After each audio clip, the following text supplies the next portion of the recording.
good morning! Sa tanang mga Bisaya, maayong udto kaninyong tanan. Sa mga gwapo, good evening! Tulad ko, ito po ang programang kontra sa mga pambobola ng mga pastor. Dito lamang po yan sa Let's Challenge the Bible! Para sa ating mga bali-balita, papasukin natin, Captain Islao, ang ating bagong correspondent. Walang iba kundi si Congressman Arnold Mendoza, fresh from La Trinidad, biyahing gulay. Brother Arnold, pasok! Salamat, Archangel, sa ulo ng mga rumaragasang balita. Mission accomplished at Bingat Mountain Province. Dito pala ay nagpunta sila Archangel, nakasama niya sila Captain Ace, Philosopher, Kuya Richard, at mga lahat ng estudyante ng RBC. Kapitan, kasama ka pala dito. Pwede bang pakipaliwanag kung ano ang mga naranasan nyo sa Mountain Province? Maraming salamat, Brother Arnold. At ipapaliwanag po ito yung aming mga mission work po na napuntahan sa pamamagitan po ng aming mga camera. At ito po yung unang pinuntahan po namin, papasok po dyan sa may Mountain Province, na kung saan ito po yung kanilang arko. At nakita nyo po doon sa likod niya, abay dyan po yung isang malaking Virgin Mary. Ayan. At nagpa-selfie sila kasama si Sir Archangel at yung mga students. At kasama dyan si Daddy Rich. At yan po yung papasok po. Yan po ang maghihiwalay ng dalawang bayan ng Mountain Province at ng Benguet. At dyan po kami ay nagpa-selfie para po makita po ninyo kung ano po yung lugar na aming pong pupuntahan. At sa next po na aming napuntahan ay napunta naman po kami dito po sa Barangay Pingad, Sabangan, na kung saan dito po nakatira dati si Brother Fred Kangoy. Dito po ipinanganak. At ito pong area na ito, mga kapatid, ay ito po ay kanilang tahanan. At usually, nandyan po ang kanyang pamilya, yung kanyang mother, at syempre, yung kanyang kapatid na si Sister Del. At saka si mga iba pa, marami po kaming mga nakasama po dyan na aming mga na Bible study, gaya nila Mercy, si Auntie Gregoria na mother ni Brother Fred Kangoy, at ganun din si Sister Carmelita at si Sister Agapita, at yung mga iba pa na aming mga nakasama po dyan. At yan po ang aming lugar na kung saan ay nag-Bible study po kami dyan. Nag-start po kami ng 3:00 at natapos po kami ng 7 ng gabi. At ang haba po ng aming Bible study dyan.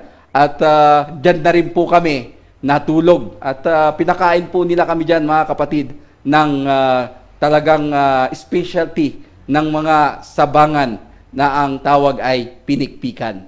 Ayan. Alright. At susunod po na aming napuntahan, pagkatapos po nito kinabukasan, ay nagpa-picture po kami at kasama po ang mother ni Brother Fred Kangoy, si Sister Del, at saka yung kanyang yung kasama pa namin dyan, na kung saan ay biyanan niya, at marami po kaming nakasama dyan. At bago po kami umalis ay nagsiawitan pa kami, at nagkaroon pa kami ng prayer, umawit pa kami, at sabay na rin ng selfie pagkatapos. Ayan. Ano naman yung mga napag-usapan niyo doon na Kapitan? Ayan, ang napag-usapan po namin dyan sa aming mga Bible study ay marami. Fighting, sigurado ako dyan. Pinag-aralan din namin, yung una, yung Bible, then the authority of Jesus Christ, at napag-usapan din namin yung bautismo, at napag-usapan din po namin, mga kapatid, yung tithing. At isa nga po itong kagulat-gulat dahil marami po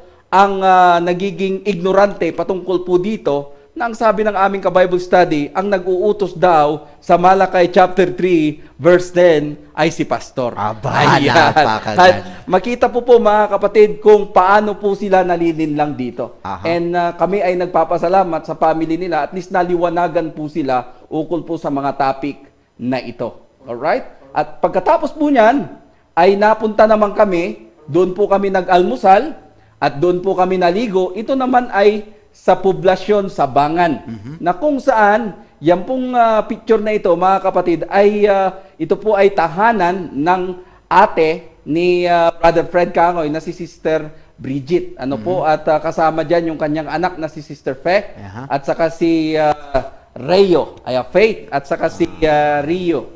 Ayan, at dyan kami nag-almusal, Brother Fred, at syempre ay naligo na rin po kami dyan. Ayan, hindi nyo Oo. nakasama dyan si Carrotman, bro.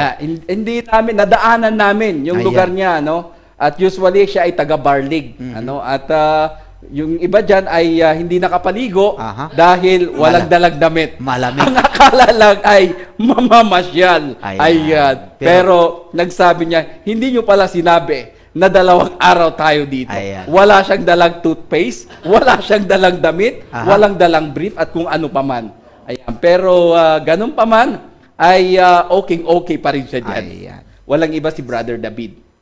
At pagkatapos po niyan, ay dahil malapit lamang po yung lugar, ano po, dun po sa likod, abay napunta po kami dyan sa Budik, dyan po sa tahanan ni Sister Bridget na napakaganda ng lugar ng Sabangan. Ayan, overlooking po yan, ano ho, at napakagandang lugar po yan. At pagkatapos po niyan, dahil malapit lamang po yung Sagada, doon po sa Sabangan, 12 kilometers lamang po yan, abay napunta po kami dyan sa Sagada. At yan, nakikita nyo po ang aming selfie dyan, na pag-welcome sa amin dyan sa Sagada, dahil kami po ay first time lamang din po naming maabot yan. Abay, napakagandang lugar ito. Ano, mas maganda pa ito sa Baguio. Sabi nga nila kung gaano kaganda yung Baguio, noong una ganito. Kung titignan mo, ganito yung Baguio noong hindi pa siya na-improve. At ganun kalamig. At ganun kalamig, mga kapatid. Dahil nasa tuktok po siya ng bundok. At usually ay napunta, nakapasyal pa yung mga kaibigan namin doon sa may Sumaging Cave. Ay. Alright, so yan po ang ating mga balita. At napunta pa po kami sa bundok, mga kabsat, pero wala na po dyan sa ating picture dahil hindi po kami nakakuha. Pero Masyadong pumunta din maulap. po kami dahil magkalapit lamang po itong dalawang bayan na ito. Alright, at sinorbi lamang po namin dahil nakita nga po namin na wala palang Church of Christ dito. Ano? And yan po ay pinagpipray natin at isama nyo rin po yan sa prayer nyo na magkaroon din po ng kongregasyon sa dalawang bayan na ito. Ayan. Ang Sagada at ng Buntok magkaroon ng Church of Christ. Alright, so yan po ang ating balibalita na aming mga mission na kung saan ay successful po at maraming salamat po sa inyong mga prayer at sa inyong mga suporta para po Ayan. sa aming mga mission accomplished. Yan po yung unang rumaragasang balita po natin. Sa pangalawang balita, itong darating na Abril 16, 2016 ay may magaganap po na mission sa Labit Proper, Ordanita, Pangasinan at ito po ay magaganap sa Sanchez family.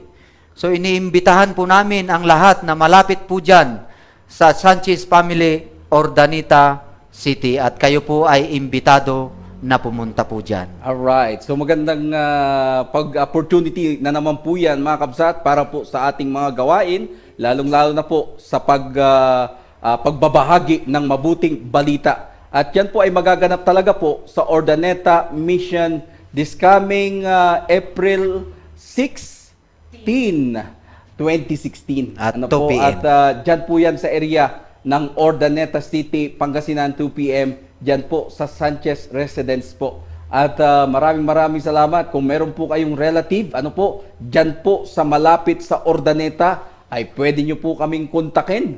At sila ay aming maisama po doon sa family na yun. Para sa ganon, ay magkaroon po tayo ng Bible sharing at doon sa gospel ng ating Panginoong Hesus. So isama nyo din po ulit ito sa inyong mga prayer upang maging successful po itong Bible study na ito dyan sa area ng Labit Proper, Ordaneta City, dyan po sa residence ng mga Sanchez.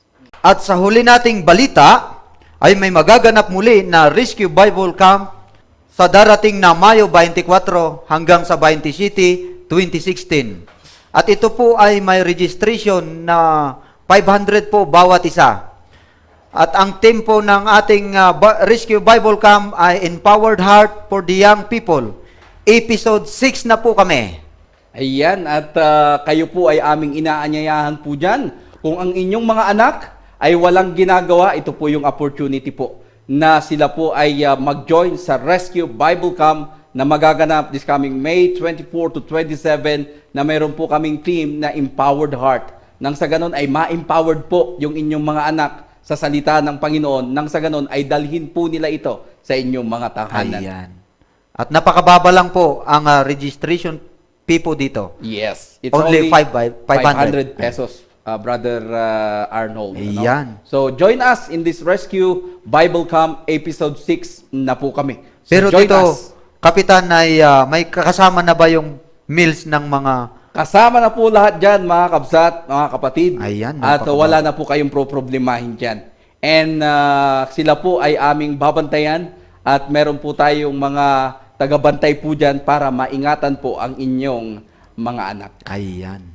At yan po ang mga tampok na balibalita. Ako po pala si Arnold Mendoza, nag-uulat kasama si Captain Ace. Back to you, Archangel.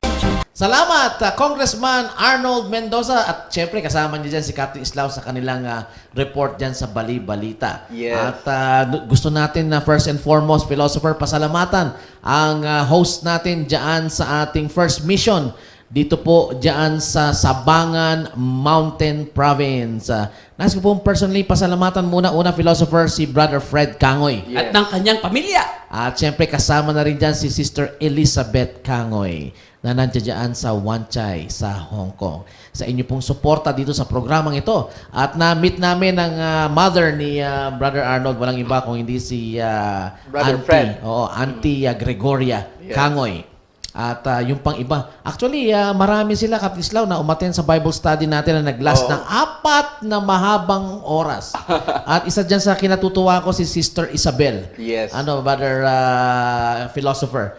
Dahil sa haba ng ating Bible study, Captain Islao, nung ending na, doon lang niya na-realize na tayo yung kanyang pinakikinggan sa radyo sa Rescue Morning. Yes. Diyan sa DWLY, yung dati nating istasyon dyan na best friend natin. At nagulat din tayo. At nagulat din tayo. Hindi natin aakalain na isa pala sa kanila ay listener natin. Oo. Kaya hindi niya mapinta yung kagalakan sa mukha niya nung naalala niya na yung kausap pala niya ay si Captain Islao. Kaya yan ang nakakatuwa sa mga mission namin, mga kabsat. Minsan, nagba-Bible study kami, hindi alam nung mga kausap namin na kami pala yung napapakinggan nila sa radyo. Ayan. So, in behalf of Rescue Broadcast Global, maraming salamat po dyan sa mga kaibigan natin na nagpa-unlock. Yes. Sa aming pagpunta dyan sa Sabangan, dyan sa Pingad, at syempre dyan sa poblasyon. Hello sa iyo, Sister Bridget. Ayan, kamusta ka na? And thank you so much, Sister Anaya, at saka si Brother Fred Kangoy. Sister Cathy, hindi nakasama. Gayon din si Dr. Dayan. At syempre, ang nagtatampong si Ate Errol. Sayang, nakasama sana sila. Nakita sana nila yung kagandahan ng Sabangan. Ng Sagada. At ng Buntok. At ng Bontok. Kaya lang, hindi tayo pinaunlakan ni Carrotman na philosopher. Meron yata siyang taping eh. Alam yata kasi niya na darating ang mas gwapo sa kanya. Kaya ang sabi niya, mag-giveaway na ako. Ha? Pabayaan na natin sila doon sa Bontok. Ayan. So maraming salamat po sa inyo. At abangan nyo, susunod na, may bago na naman tayong mission, philosopher. Yes. Diyan naman tayo sa Urdaneta City. At ang sponsor naman natin dyan, ang Sanchez family. Ayan. Ngayon pala, nagpapasalamat na po kami sa inyo at excited na kaming makita kayo dyan sa isa na namang Bible study at mission dyan sa Urdaneta, Pangasinan. Diyan sa may Sanchez Residence. Labit yan, ano? Malapit lang. Labit Lapit. proper. Yan ang place nila. At syempre pa, huwag niyo kalimutan yung Rescue Bible Camp, malapit na yan. Yes, this coming May Oo. 24 to 27. Oo, for more details, ipa-flash ni Direct Rev yung aming mga numbers dyan. Wala pa po kaming venue, pero malapit na po kami magkaroon ng venue ngayon. Nag-iinit na ang planning namin. Ito po ang mga numbers na tatawagan nyo just in case gusto nyo pong sumama sa ating pinakamasaya at pinaka-exciting na Bible Camp na nagaganap taon-taon, ang Rescue Bible Camp. Ayan. At Episode 6 na po kami with the theme. Empowered heart. Empowered heart. Ayan. At Ano sabi mo? Let's run the race. Let's challenge the Bible. Yung sinasabi ko. Siguro yun ang susunod na team niyan, na Rescue Bible Camp. Let's challenge the Bible, Ayan. At Ayan, mga number. pwede na po kayong mag-pre-register. Oo. At kontakin nyo lang po any of those number kung gusto nyo pong umattend sa ating pong most exciting event Oo. of the year. 500 pesos na isa. Pinakaabangan. At hindi na makapaghintay Oo. ang mga YP natin. Oo. Ayan, syempre pa at pwede nyo rin kami email sa rescuebibleradio@gmail.com.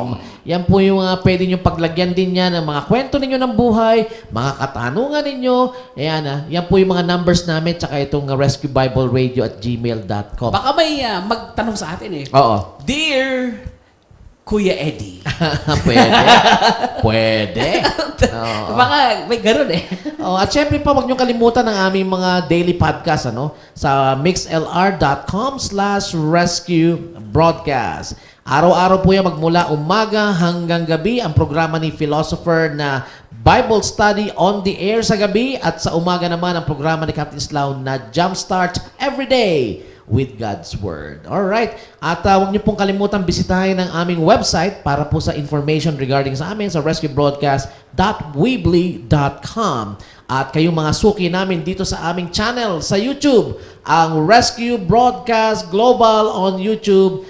Please log on to your account, sign in, and then click on the subscribe button na ipa-flash ng aming director na si Brother Reeve. Ayan, mag-subscribe na po kayo. Ngayon ay dumadami na ang ating subscription. Every time na mag-post tayo ng bagong YouTube na video natin, may nadadagdag sa ating mga subscription. Ayan po yung aming reaction dyan sa bali-balita. Ngayon, dako naman tayo sa ating reaction. Aba. Dadako naman tayo ngayon sa ating reaction na dadalhin sa atin ng ating correspondent na si Franz J. Imbat. Franz J. Imbat, pasok! Maraming salamat, Archangel. Ako nga po pala si Brother Franz J. Imbat. Ako po ay nag-aaral dito po sa Restoration Bible College. Ngayon po ay dadako naman po tayo sa tinatawag nating reaksyon. At mayroon po tayong isang viewer na kung saan ay nagpadala ng kanyang reaksyon dito po sa ating YouTube channel. At akin pong babasahin ang kanyang liham. At ito po ang kanyang sinabi. Pacheck po ako kung tama po. Why faith alone won't save you? I will make it short. Faith is your t-shirt, works is your pants. T-shirt without pants is insane. Imagine going out of your house without your pants on. People will start screaming and will surely call the cops. Now pants without t-shirt still doesn't look good, right? And now wear your t-shirt and pants, you look just right. That is why faith and works can never be separated. And you believe that you will receive this crown of life by faith only? The crown of life are only few steps away from you. What's left for you to do in order to get it? You need to walk, you need to do work, you need some actions to get it. No one will get it for you. They might help you, but still, you need to do some works. A lot of people believe in things, but they don't have the courage to speak it, to do it. Law of attraction. And that is the reason why faith only won't save you. At yan po ang ating reaksyon sa oras na ito. Ako nga po pala si Brother Franz J. Imbat. At ito po ang reaksyon. Back to you, Archangel. Salamat, Franz J. Imbat, sa reaction na yan na kanyang sinalaysay sa atin. Actually, ang tanong dyan napakaganda yan, Captain Slow. Hinalintulad niya, sabi yung nagtatanong, sa isang damit yung sinasabi natin na faith and works only. At isang karsoncilyo. Oo, sabi ko nga, okay yung illustration niya. Alam mo, itong ating viewer na to na ang pangalan niya ay Pinya Whoops yata, yung Pinya Loki Whoops. Wow. Hindi ko alam kung ito ang tunay niyang pangalan, pero lagi code siyang name niya siguro niyan. codename niya. Lagi siyang nakikinig sa ating mixlr.com at lagi siyang nanonood sa ating YouTube. At sabi niya, marami na akong natutunan sa inyo pero para doon sa lesson natin about faith and works, na nadinig niya, sabi niya, maganda kaya itong illustration na ito, Captain Islao, May dandag. Archangel, na pwede kong sabihin sa mga friends ko na ganito pala mag-work yung faith and works. Ano? Sabi niya, para yan damit at para yan pantalon. Oo. Aba, pag tinanggal mo yung pantalon at damit lang, Oo. katuwa-tuwa ka naman. Aba, Di ba? all the way ka. Parang yung isang bata, yung bata nakita ko Oo. walang pantalon pero may t-shirt. Kaya nga, lalo na kung matanda na yan. Oo. Oo. At kung sabi naman niya, kung pantalon lang at wala naman pang itaas, para ka namang siga sa kanto, ang yabang naman ang dating mo. Aba. Na ipinapakita mo lang yung works mo na wala namang faith. Ano? Napakaganda. It's a very good way to put it, mga kabsat, that itong faith and works are together always. At yan Yes. po ang nakasulat sa James chapter 2, verse 22, na sabi, hindi pwedeng paghiwalayin ang faith and works. Kami na, pakibasa mo nga. At basahin po natin. Engineer Rib natin, Director Rib. Yes. James chapter 2 verse Verse 22. 22. At italon mo yan, Captain Slaus, hanggang sa verse Verse 24 para makita nila na ito ay magkasama at hindi pwedeng paghiwalayin. Paghiwalayin. Ayan. Ayan, at, Ulitin natin, James chapter 2 verse 22 na ipa-flash sa screen natin ni Director Riv. Basa, Ayan. Captain Ish. Basahin po natin, mga kabsat, at ganito po yung kanyang pagkabasa po dyan. Do you see that faith was working together with his works? And by works, faith was made perfect. And the scripture was fulfilled, which says Abraham believed God, and it was accounted to him for righteousness, and he was called the friend of God. You see, then, that a man is justified by works and not by faith only. Ayun, yun ang sagot doon. At napakaganda tong reaction na to at magagamit nyo yung illustration na ito, mga kapatid, sa inyong pag-explain on how faith and works are doing its work together. Yes. Hindi pwedeng faith lang, hindi pwedeng works lang, kailangan lagi silang magkasama. Inalin tulad yan si Abraham. Oo. Kasi mayroon siyang faith. Pero yung kanyang faith, hindi dead faith. Kundi ito may kasamang paggawa. Yan yung working faith. Yes. Oo. Kaya nga sinabi ni Pablo, work out your own salvation with fear and trembling. Makita sa atin yung pagganap natin doon sa pananampalatayang meron tayo. Kasi ang sabi ng iba, yung work daw is a consequence of your faith. Aba. Hindi po ganun ang sinasabi ng Biblia eh. They are working together. Together. Hindi sinabing consequence lang ito. Diba? Nga kabsat, so they are working together. Hindi ka pa nagkakaroon ng pananampalataya. Ibig sabihin, inaasahan ng Diyos Na may gagawin yung ka. merong gagawin ka. Diba? At yan yung nakasulat, philosopher, sa favorite na verse mo, yung Ephesians Ephesians. chapter 2, verse 10. Ayan. At ito'y papaliwanag sa atin ni philosopher. Dahil gustong-gusto ko yung paliwanag ni philosopher regarding dito. At makakadagdag ito sa pag-explain natin. No? At babasahin ko sa inyo, Ephesians chapter 2, verse 10. Siguro umpisahan ko na sa 8, 9, and 10. Ano? Yes. Para makita nila uli yung works At tsaka saka, yung faith na magkasama at hindi dapat paghiwalayin. Ito kasi yung ginagawa ng mga pastor, bola-bola natin. Pinaghihiwalay ito eh. Para lang matindigan nila yung sinasabing faith only. Pero sabi ng James 2:24, not by faith only. O, basahin ko sa inyo, mga kabsat, ha? Ephesians chapter 2, verse 8, 9. Huwag niyong puputulin dyan. Dapat nakatalon yan hanggang sa verse 10. Ang sabi po sa New King James Version, for by grace you have been saved through faith, and that not of yourselves. It is the gift of God, not of works, lest anyone should boast. For we are His workmanship, created in Christ Jesus for good works, which God prepared beforehand that we should walk in them. Philo, what can you say about this? Ayan, dito po sa kanya pagkakasabi sa Ephesians chapter 2, verse 8 hanggang doon sa verse 10, no?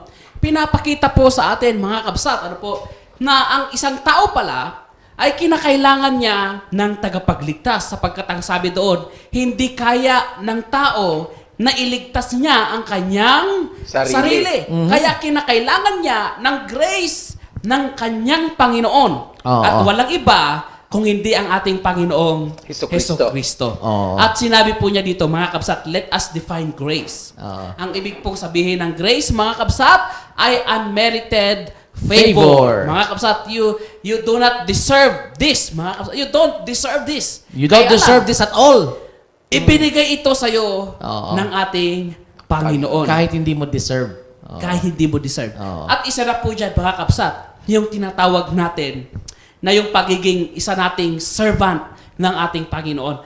We don't deserve to become a servant of God Tama. because we are sinners. Oo. Kaya lang po, mga kapsat, because of the grace of God, ang sabi doon, tayo ay kanyang inalaw. Oo. Ay, hindi lang isang servant, mga kapsat, kung hindi kaibigan, hindi lang kaibigan, kung hindi bilang isang anak. At hindi lang anak, mga kapsat, kung hindi bilang isang kapatid. Oo. At dito po, mga kapsat, sinasabi po dito sa verse 10, mga kapatid, na bago pa pala tayo ipanganak, ang ating Panginoon pala ay meron ng ihinanda para sa atin na ating susundin. Ano po? And it's up to us, mga kapsat, na tayo ay sumunod sa kanyang mga pinag-uutos sapagkat bago ka pa ipanganak sa mundo, ay meron ng nakalaan na trabaho para sa iyo. Ay, may marami nga sa panahon natin ngayon naghahanap ng trabaho eh. Oh. Eto, 'di ba? Bago ka pa ipanganak, meron ka ng trabaho. Available Kaya na. lang, mga kapsat, Naka-ready na. iba yung kanilang ginagawang Trabaho. trabaho, mga kapsat. Abay, marami po kasi sa mga tao ngayon mga pikilemero. Kilemero. Di ba? Pinapakialaman nila yung hindi nila trabaho. Hindi lang pala bola-bola. Oo, hindi lang. Pikilemero. Pikilemero pa. Dito po, mga kapsat, kung papansinin niyo po, ang sabi doon, we are His workmanship. Mga kapsat, tayo pala ay kanyang servant. Ano ba yung gagawin ng servant? Ikaw ba yung boss? Kung servant ka, ikaw yung boss, sasabihin mo sa Lord, masahin mo nga ako. Siyempre, hindi. Siyempre, hindi. Ang kapal naman ng mukha mo.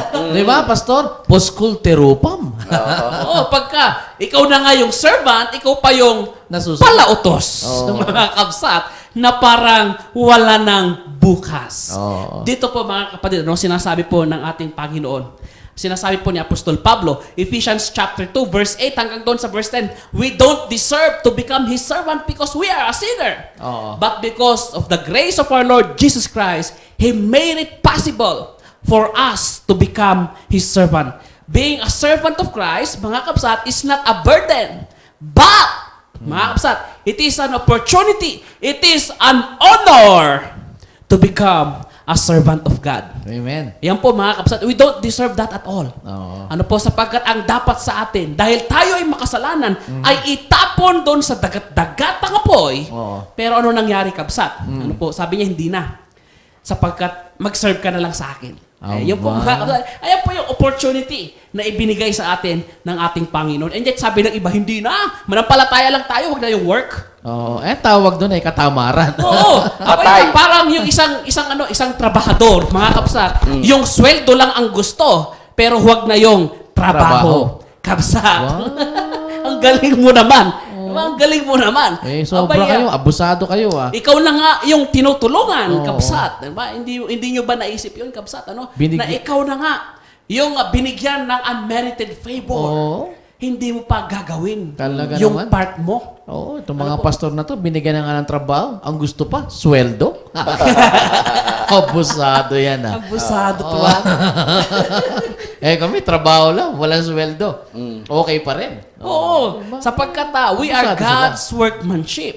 Ano po, siya naman ang nagbigay ng ating buhay. Oo. Siya naman ang nagbigay, mga kapsat, ng hangin na ating hinihinga. Oo. At lahat, mga kapsat, ng ating tinatamasa dito sa lupang ito, Oo. siya naman ang lahat ng nagbigay niyan. Oo. Kaya nararapat lang na tayo ay maglingkod sa Kanya. Kaya nga sabi doon sa binasa natin doon sa James chapter 2, ano po mga kapsat, yung faith and work is working together. You cannot separate Oo. faith and work. Oo. Ayan po mga kapsat, malinaw na malinaw Sabi po sa yan. verse 26, pag walang work yung faith, ang sabi tawag dito Patay. ay patay. Your Zombie. faith is Oh, dead. so yung palang mga naniniwala, philosopher, na ang pananampalataya lamang ang makakapagligtas, patay pa rin sila.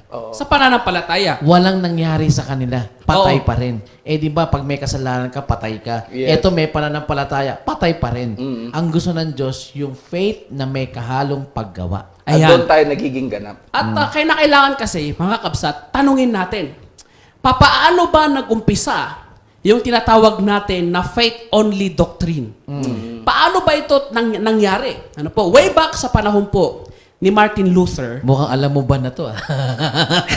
parang gano'n na nga, eh, no? Mas maganda yan eh. Lagay mo Oo. yan sa alam mo ba. Pero bigyan mo lang sila ng konting pasada, philosopher. Side. Oo, Ayan. para maintindihan nila. At ito ay elaborate mo sa susunod nating video. Pag-usapan natin yung tulip na yan ni John Calvin. Dahil dyan yan papasok yung faith only. Sige, bigyan mo lang ng isang maikling pasada. Ayan.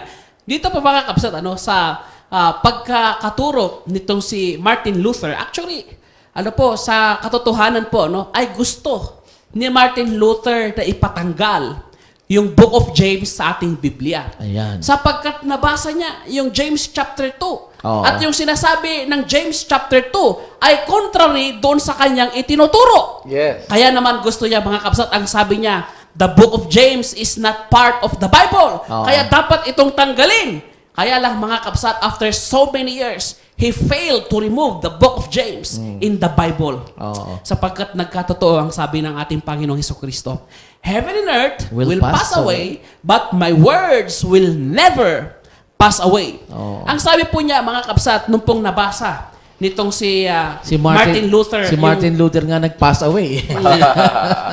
yung nakasulat doon sa Romans chapter 1, Verse 17. verse 17, ang sabi niya dito, For in it the righteousness of God is revealed from faith for faith, To faith. as it is written, the righteous shall live By faith. by faith. Wala pong only. Malinaw na malinaw. Yan ang favorite ni Wala Martin pong Luther. Oo. only. At according sa history, nung pong nabasa nitong si Martin Luther, yung Book of Romans, sapagkat isa siyang teacher, doon sa Book of Romans, doon sa kanyang mga estudyante, at pinag-aralan niyang mabuti yung Book of Romans at naglagay siya ng isang conclusion doon sa Romans chapter 1 verse 17, ang sabi niya, the righteous shall live by faith only. Naalala ko tuloy si Satanas. Katrislaw. Lilagyan na ng only, kabsa. Ang sabi ng Panginoon kay Adan at Eva pag kinain mo itong fruit na ito, sabi niya, you will surely die. Oho. Alam mo, ginawa ni Satanas? Oo. Dinagdagan niya ng not. Sabi niya, you will not surely die. Ngayon, nakalagay sa scripture, faith lang, pero dinagdagan nila ng only.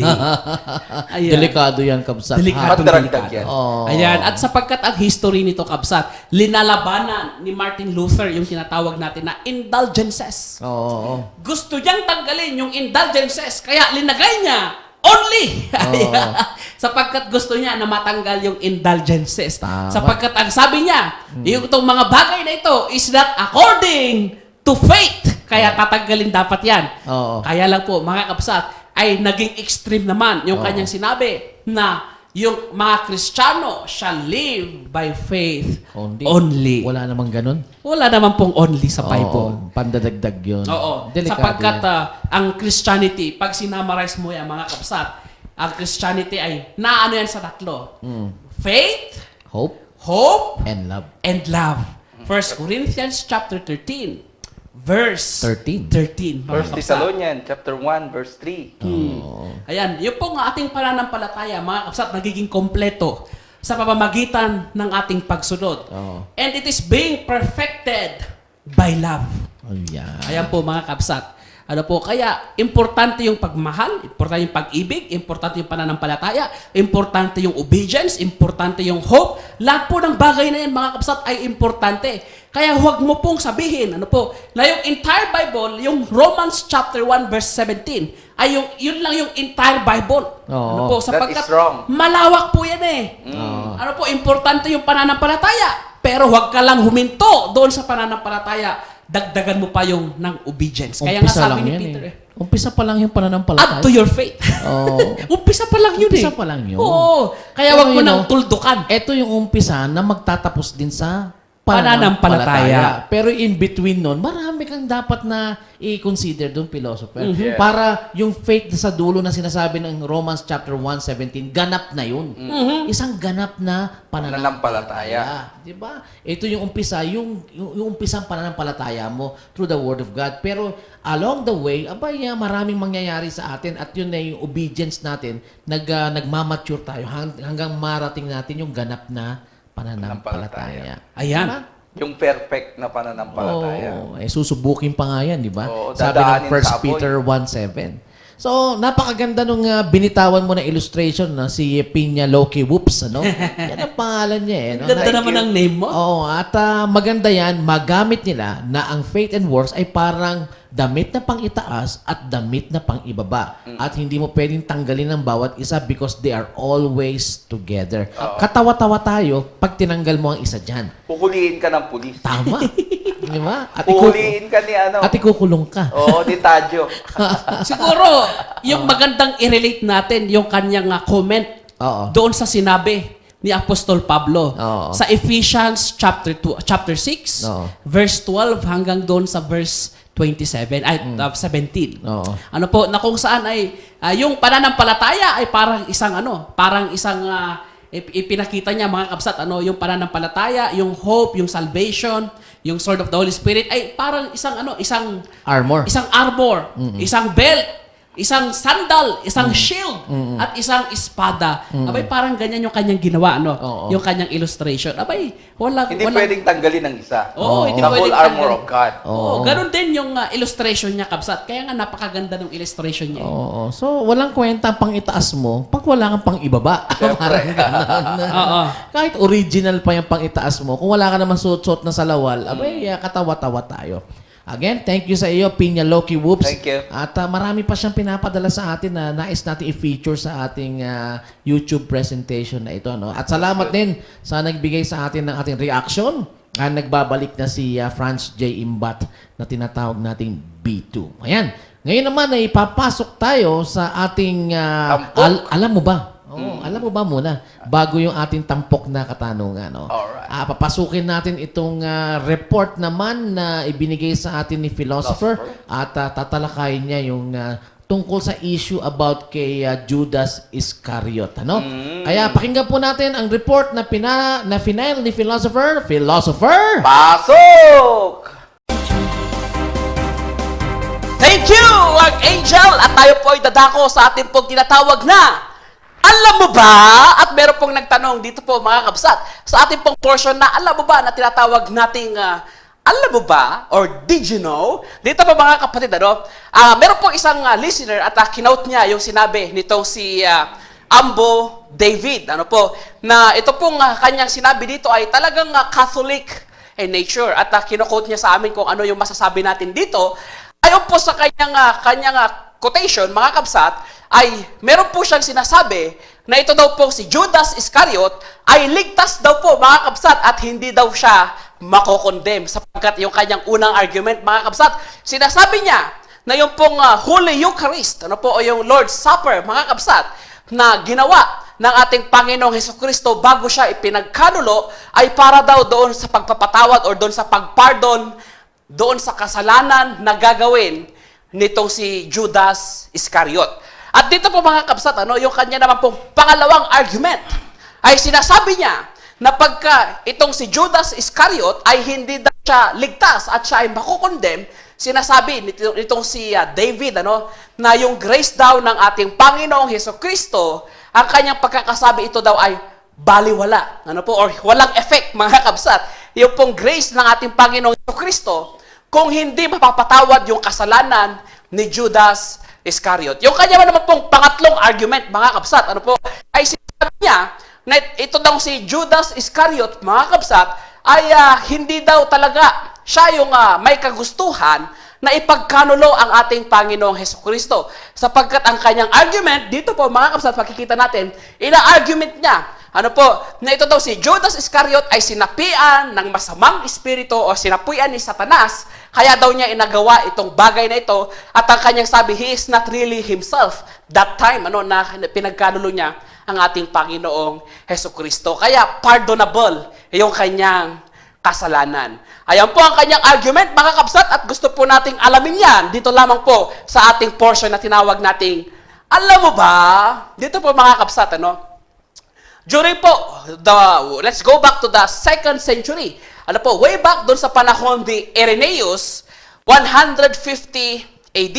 At meron po siyang isang sulat na rinirefute itong klase ng teaching, mga kabsat. At tinawag niya, mga kapatid, itong teaching na ito na invented stories, mga kabsat.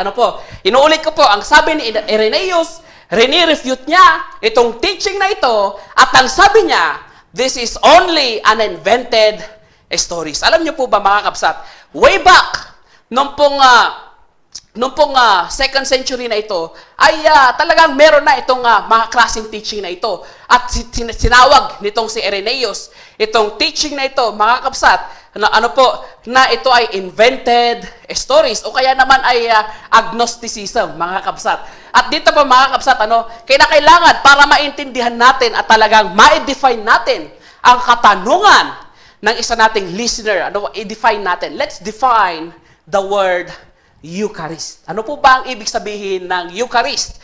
Yung pong Eucharistia sa Greek, mga kabsat, ito po yung pinanggalingan ng Eucharist, or tinatawag nila na Holy Eucharist. Ang ibig sabihin po ng Eucharist sa Greek ay thanksgiving. Dito pala po mga kabsat, yung definition pa lang ng Eucharist na kanyang sinasabi ay thanksgiving. At wala itong kinalaman, mga kabsat, doon sa grace ng ating Panginoong Hesukristo. Sapagkat bakit, mga kabsat? Bakit niya kinokonek yung Holy Eucharist doon sa Lord's Supper? Kung ang ibig sabihin ng Eucharist ay thanksgiving, mga kabsat, ay bakit kinokonek niya yung salvation doon po sa tinatawag natin na Lord's Supper? Alam naman natin na itong gawain na ito ay sa pag-aalala ng kamatayan, sa paglilibing at pagkabuhay na muli ng ating Panginoong Hesukristo. At wala po itong kinalaman, mga kapatid, sa tinatawag natin na pagpardon. Inulit ko, pardon ng kasalanan. Contrary doon sa clinic-claim nitong si David na ito. Ang ibig sabihin ng Eucharist, hindi pagpardon ng kasalanan, kung hindi. Ang ibig sabihin ng Eucharist ay thanksgiving. Ayan po. Way back, mga kabsat, in the year 17th century, na kung saan meron pong isang nahukay na isa pong scripture, 1970s, doon sa cave, doon sa Egypt, at ito pong gospel na ito, tinawag po ito the Gospel of Judas Iscariot. At dito pa, mga kabsat, itong gospel na ito, mga kabsat, way back during 2nd century, 150 AD, before mahukay itong gospel of Judas na ito, sinasabi na ni Irenaeus na ito ay isang invented stories at walang katotohanan. Ano po ba ang nandoon sa gospel of Judas, mga kabsat?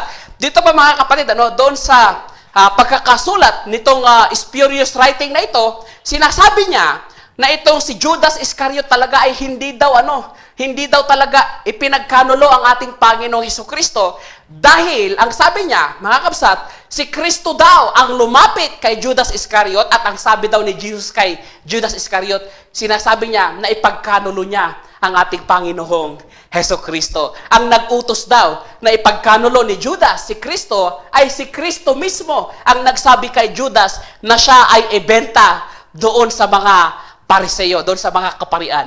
At dito po, mga kabsat, pwede natin itong i-refute, sapagkat kung babasahin natin doon sa John chapter 6 verse 70, sinabi po ni Hesukristo, mga kabsat, na merong isa sa kanyang 12 disciples ay isang demonyo. Ayan. At alam naman po natin kung sino ang tinutukoy ng ating Panginoong Hesukristo dito. At meron pa, kung babalikan natin yung sinabi ni Jesus Christ sa John chapter 17 verse 2, tinawag, mga kabsat, ng ating Panginoong Hesukristo itong si Iscariot, itong si Judas Iscariot na son of perdition.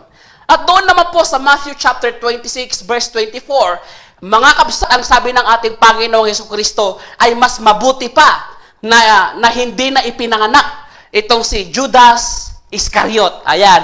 At sinabi po doon sa Matthew chapter 27 verse 5 na itong si Judas Iscariot, nung nakita niya na si Hesus Kristo ay kinondem, siya po ay nagpakamatay. At alam po natin mga kabsat bilang isang Kristiyano na ang pagbawi sa isang buhay, mga kabsat, ay isang mabigat na kasalanan. At yung pong masama dito, mga kabsat, yung pagrepent, yung kanyang pagsisisi sa kasalanan, nitong si Judas Iscariot ay kinitil niya ang kanyang sariling buhay. At alam po natin, mga kabsat, wala po tayong karapatan na kunin ang buhay ng iba at pati na rin ang ating sariling buhay. Kayo po ang mag-judge, mga kapatid, kung siya ba ay ligtas o hindi ligtas.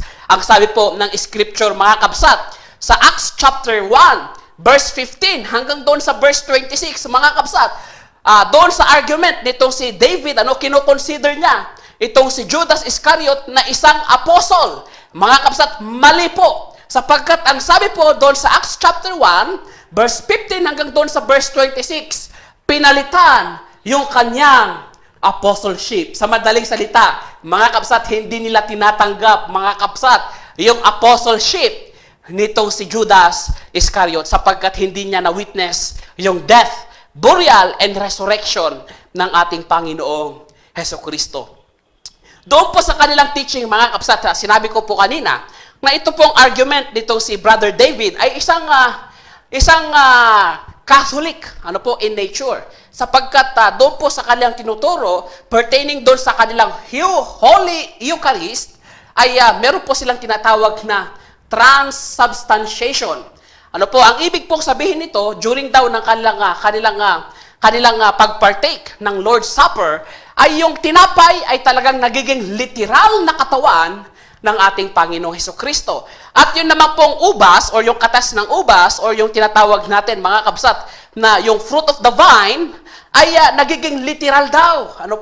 Na dugo ng ating Panginoong Hesukristo. At wala po tayo, mga kabsat, na mababasa sa banal na salita ng Diyos, na totoo itong mga allegations na ito, sapagkat alam natin, mga kabsat, na yung pong pagpartake ng Lord's Supper ay hindi, mga kapsat, nagiging literal na dugo at hindi ito nagiging literal na katawan sapagkat bakit? Kaya po ito ginagawa ng isang Kristiyano ay para alalahanin yung kanyang death, burial, and resurrection at hindi po para siya ay ipardon sa kanyang kasalanan. Sapagkat bakit, mga kapsat? Alam natin na ang ating Panginoong Hesukristo ay namatay para sa atin. Ang kanyang command ay alalahanin natin siya sapagkat siya ay namatay para sa akin. Yan po, mga kapsat, ang kwento pertaining po doon sa tinatawag natin na Lord's Supper. Mga kapsat, hindi po totoo na itong si Judas, mga kapsat, ay inutusan ni Kristo na kanyang ipagkanulo si Kristo. Mga kapsat, hindi po. Sapagkat way back, nung siya pa ay naglilingkod sa ating Panginoong Hesukristo, siya po yung tinatawag natin na treasurer. Mga kapsat, siya po ang may hawak ng budget. Mga kapsat, itong si Judas. Kaya alam natin, yung kwento, yung kanyang ugali, na siya ay sakim sa pera at siya ay nasilaw sa pera. Kaya nga po, kanyang ipinagkanulo ang ating Panginoong Hesukristo. Naalala niyo po ba, mga kapsat, nung pong merong isang harlot na lumapit sa ating Panginoon at kumuha siya ng isang pabango, yung myrrh, at binuhos niya, mga kapsat, sa ating Panginoong Hesukristo. Ang sabi, mga kapsat, nitong si Judas, ang sabi niya ay, anong sabi niya? Abay, mas mabuti na lang, binenta natin itong myrrh na ito kasi mamahalin ito para nang sa ganun ay maitulong pa doon sa mga mahihirap. Pero ang sabi po ng ating Panginoon, kaya lang niya yun nasabi sapagkat siya ang treasurer. At mga kapsat, paminsan-minsan siya ay pumipitik. Pinipitik niya, kapsat, yung pong treasury. Ayan. So dito po alam natin, mga kapsat, na nung pang siya ay sumusunod sa ating Panginoon, hindi talaga siya sumusunod, mga kapsat, dahil alam niya na ang ating Panginoong Hesukristo ang tagapagligtas. Kung hindi sumusunod siya, dahil alam niya, mga kapsat, na siya ay malaki ang kanyang pakinabang dito. Siya nga po yung treasurer, mga kapsat, ng mga apostles. Siya yung may hawak ng supot. Ayan, yan po ang ating masasabi. Dito lamang po sa ating, alam mo ba, ito po si Philosopher. Back to you, Archangel. Salamat, Philo, sa napakagandang alam mo ba. Alam mo, itong alam mo ba ay marami na ang humahanga dito dahil marami talaga tayong nalalaman na Captain Islao na kulang pa. Kaya kinakailangan natin ng isang matinding researcher at buti na lang kasama natin si Philo dito dahil siya ang ating pinakamagaling na researcher dito. At tinawag nga natin itong world's genius si philosopher. Ano?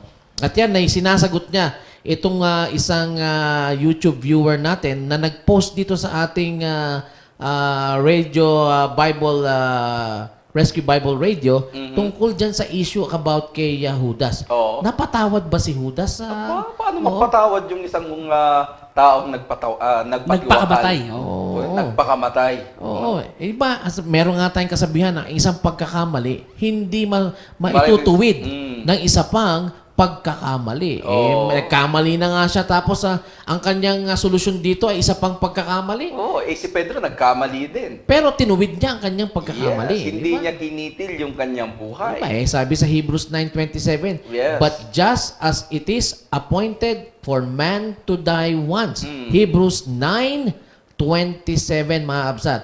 Ang naglagay ng appointment para tayo ay mamatay ay walang iba kung hindi yung nagbigay din ng ating buhay. At Hindi maski yan pa ikaw. dito, Sir Archangel, ay yung salitang Eucharist, ay naging Thanksgiving, ginamit. no? Pero Thanksgiving, nagkamaling application. iba yung application niya. Oo. So, ganyan ang nagagawa ng mga turo Kasi sa today. mga Catholic, pagka ikaw ay tumatanggap ng communion nila, doon ka na papabanal. Meron kang pardon. At- Meron at- silang at- tinatawag na ano dyan? pardon of sin. Oo. Ginagawa nilang literal, ano? Oo. Yung for example, yung fruit of the vine and Yung bread transubstantiation ay, ang tawag doon, Captain nagiging Islam. literal. Oo. Transubstantiation. Yes. Pagka yung pare ay nanalangin na O at binasbasan. kumalembang na yung sakristan. At sabi nung pare, Oo. katawan, Oo. Kristo, Oo. katawan. Oo. Alam mo, yun lang nga no, sinasabi nila dito na si Judas ay walang choice kasi philosopher. Ito nga yung example ng sinasabing predestination. Oo. Judas was predestined para gawin itong bagay na ito. So sasabihin lang unfair naman para kay Judas. Oo. Actually, mga kabsat, si Judas ay meron talaga siyang free will na pwedeng tanggihan pa rin ito. Mga kabsat. Nung binigay sa kanya yung cup, Pwede siyang tanggihan yan eh. Yes. Di ba? Because nandoon yung free will. But kung titignan din natin sa Archangel, lalo na sa mga viewers po natin, Oo. nung siya po ay pinili, di ba, binigyan din at pinagkalooban din po siya ng Holy Spirit, na Oo. sila ay magpagaling. Oo. If you go to Matthew chapter 10, beginning from verse 6 to Oo. verse 8, nandun yung command ni Jesus Christ eh. Oo. Pero it's because of wrong choice na ginawa nitong si Judas. Oo. Hindi ibig sabihin nito na yung masakit dyan ay yung pagkasabi na binulungan ni Jesus Christ si Judas na gawin niya yun. Oo. That is a big mistake. Well, ang sa ating Panginoon, alam na niya ang puso ni Judas. Yes, from the beginning. From the beginning, alam na niya yan. Pero, ini-expect ng ating Panginoon na magbabago siya. Kaya nga, ang expectation ng mga tao na nakakaalam ng kwento na ito ay patuloy na magkakasala si Judas. Pero actually, nang sinabi ng ating Panginoon yan, at ito ay nandoon sa John chapter 13 verse 26, di ba? Itong pagkaka-dip ng ating Panginoon ng tinapay at binigay kay Judas ito, di ba? Ang expectation ng ating Panginoon, tanggihan pa sana niya to. Oo. Di ba? Pero hindi eh. Nasilaw siya. Nasilaw siya doon sa dapat niyang gawin. Kasi, sabay yun pa ang tayo. pinaka-attitude niya. Oo. Di ba? Tsaka, diba, ang attitude niya, silaw siya sa pera. Yun nga ang sabi ni philosopher, Oo. pumipitik. Oo, silaw siya sa pera. So, alam ng Diyos yung kalooban niya. Kaya nga, ipinasok itong Eucharist, itong sinasabi nilang Holy Communion ng mga Katoliko, at ito'y ina-apply nila kay Judas. Sana ito'y naligtas dahil binigyan pa raw siya ng Lord Supper nito, mga kapsat, na siya yung pardon nito. Pero actually, nandoon sa John chapter 13 verse 26, ay sabi nung ganon, di ba yung mga pare pag nagbigay yan ng kanilang ostya, hindi na binibigyan ng fruit of the vine. Yes. Di ba? Magtataka ka. Sinasawsaw. Sinasawsaw na lang daw dun sa Actually, pag binasa mo yung 13 verse 26, Nanalangin siya ng dalawang beses. sabi, Jesus answered, "It is he to whom I shall give a piece of bread when I have dipped it. O, di ba? So si Jesus sumausaw din. Oo. Di ba? Yun ang moral of the lesson dito eh. At ibinigay niya kay Judas. Kaya yung mga manghuhudas din sila. Kaya nga, yung mga tumatanggap na ito, na sinausaw lang, pareho lang kayo ni Judas. Walang pardon dun eh. Oo. Walang pardon Saka dun. parang style Pilipino, ano? Bago kakain ng pandesal, sinasawsaw muna sa kape. Oo. So, dyan sa ginawa ni Ambo David na yan, alam natin na meron to shades of Catholicism. Yes. They're trying to defend Judas na isang mali. Again, di ba? Ito yung turning the grace of God into lasciviousness. Mas lalong nakakalito sa tao yan, mga kapsat, pag ganyan ang ating tinanggap na katuruan. Alright. Si Judas ay nagkasala, so ang dapat sa kasalanan ay patawan ng kamatayan. Yes. Not only physical death, but Judas is waiting for the spiritual death na haharapin niya on the day of judgment. Dahil kasalanan niyang ginawa niya, mga kapsa. That is lawlessness. That is against the law. Paglabag sa law. Transgression of the law. So, yan po ang kasalanan ni Judas. At hindi mapapatawad yan ng Eucharist lang, mga kapsa. O yung tinatawag nilang Catholic Communion. Ano? As a matter of fact, philosopher, hindi pa namamatay ang ating Panginoon dyan. Wala pang bisa yun eh. Oo. It's just He instituted this, ano? Para ito'y gawin after ng kanyang death, burial, and resurrection. So, yan po yung alam mo ba ni philosopher. And again, maraming salamat kay Philo for a job well done on that clip na kinuha kay on a defense of Judas ni Bishop Ambo David. Ayan. So, yan po ang aming sagot dyan. Hindi po talaga napatawad si Judas. Huwag po nating palitan ang story sa Bible. Kasalanan niya at ang kanyang ginawa ay isa pa rin kamalian. Imbis na ituwid niya yung kanyang sarili, hindi pagsisisi yun kung magpapakamatay ka eh. Oo. Tinatakasan mo yung iyong responsibilidad dyan, mga kabsat. No? Ayaw mo harapin yung responsibilidad mo. Gusto niyang takbuhan. Oo, hindi niya matanggap na ating Panginoon Kristo ay pinagkanulo niya. Kaya niya tinakbuhan ito, philosopher. Iyan ang kasalanan niya. At dapat maging malinaw po sa ating lahat yan na si Judas ay may free will. Dapat sana tinanggihan niya yan. At kung ito'y tatanggihan niya, ang Diablo lilipat sa isa. Kung sino yung susunod na mas Judas kay Judas, yun ang kanyang tutoksohin dyan. Oo. Hanggang sa ating Panginoon Kristo ay talagang mapagkanulo. Ganyan po mag-work ang Satanas. Kung ayaw mo, ililipat niya yung pagtukso niya sa iba para maganap kung anong purpose niya. Okay? Maraming salamat dyan sa portion na yan ni philosopher na alam mo ba? Ngayon, alam nyo na. Now you know. Yan. Alright. At ngayon naman, sa ating tampok na katanungan. Ipasok na natin ang nagbabalik na correspondent natin na si Brother Rex! Ayan, Brother Rex Balangitan. Pasok! Thank you, Archangel. Ako pala si Brother Rex na nag-aaral sa Restoration Bible College. At dadako po ulit tayo sa tampok na katanungan. At babasahin ko po ang katanungan ng kaibigan natin na hindi po nagpakilala. Ito po ang kanyang sinasabi. Is baptism essential to salvation? Sabi nila, faith alone lang.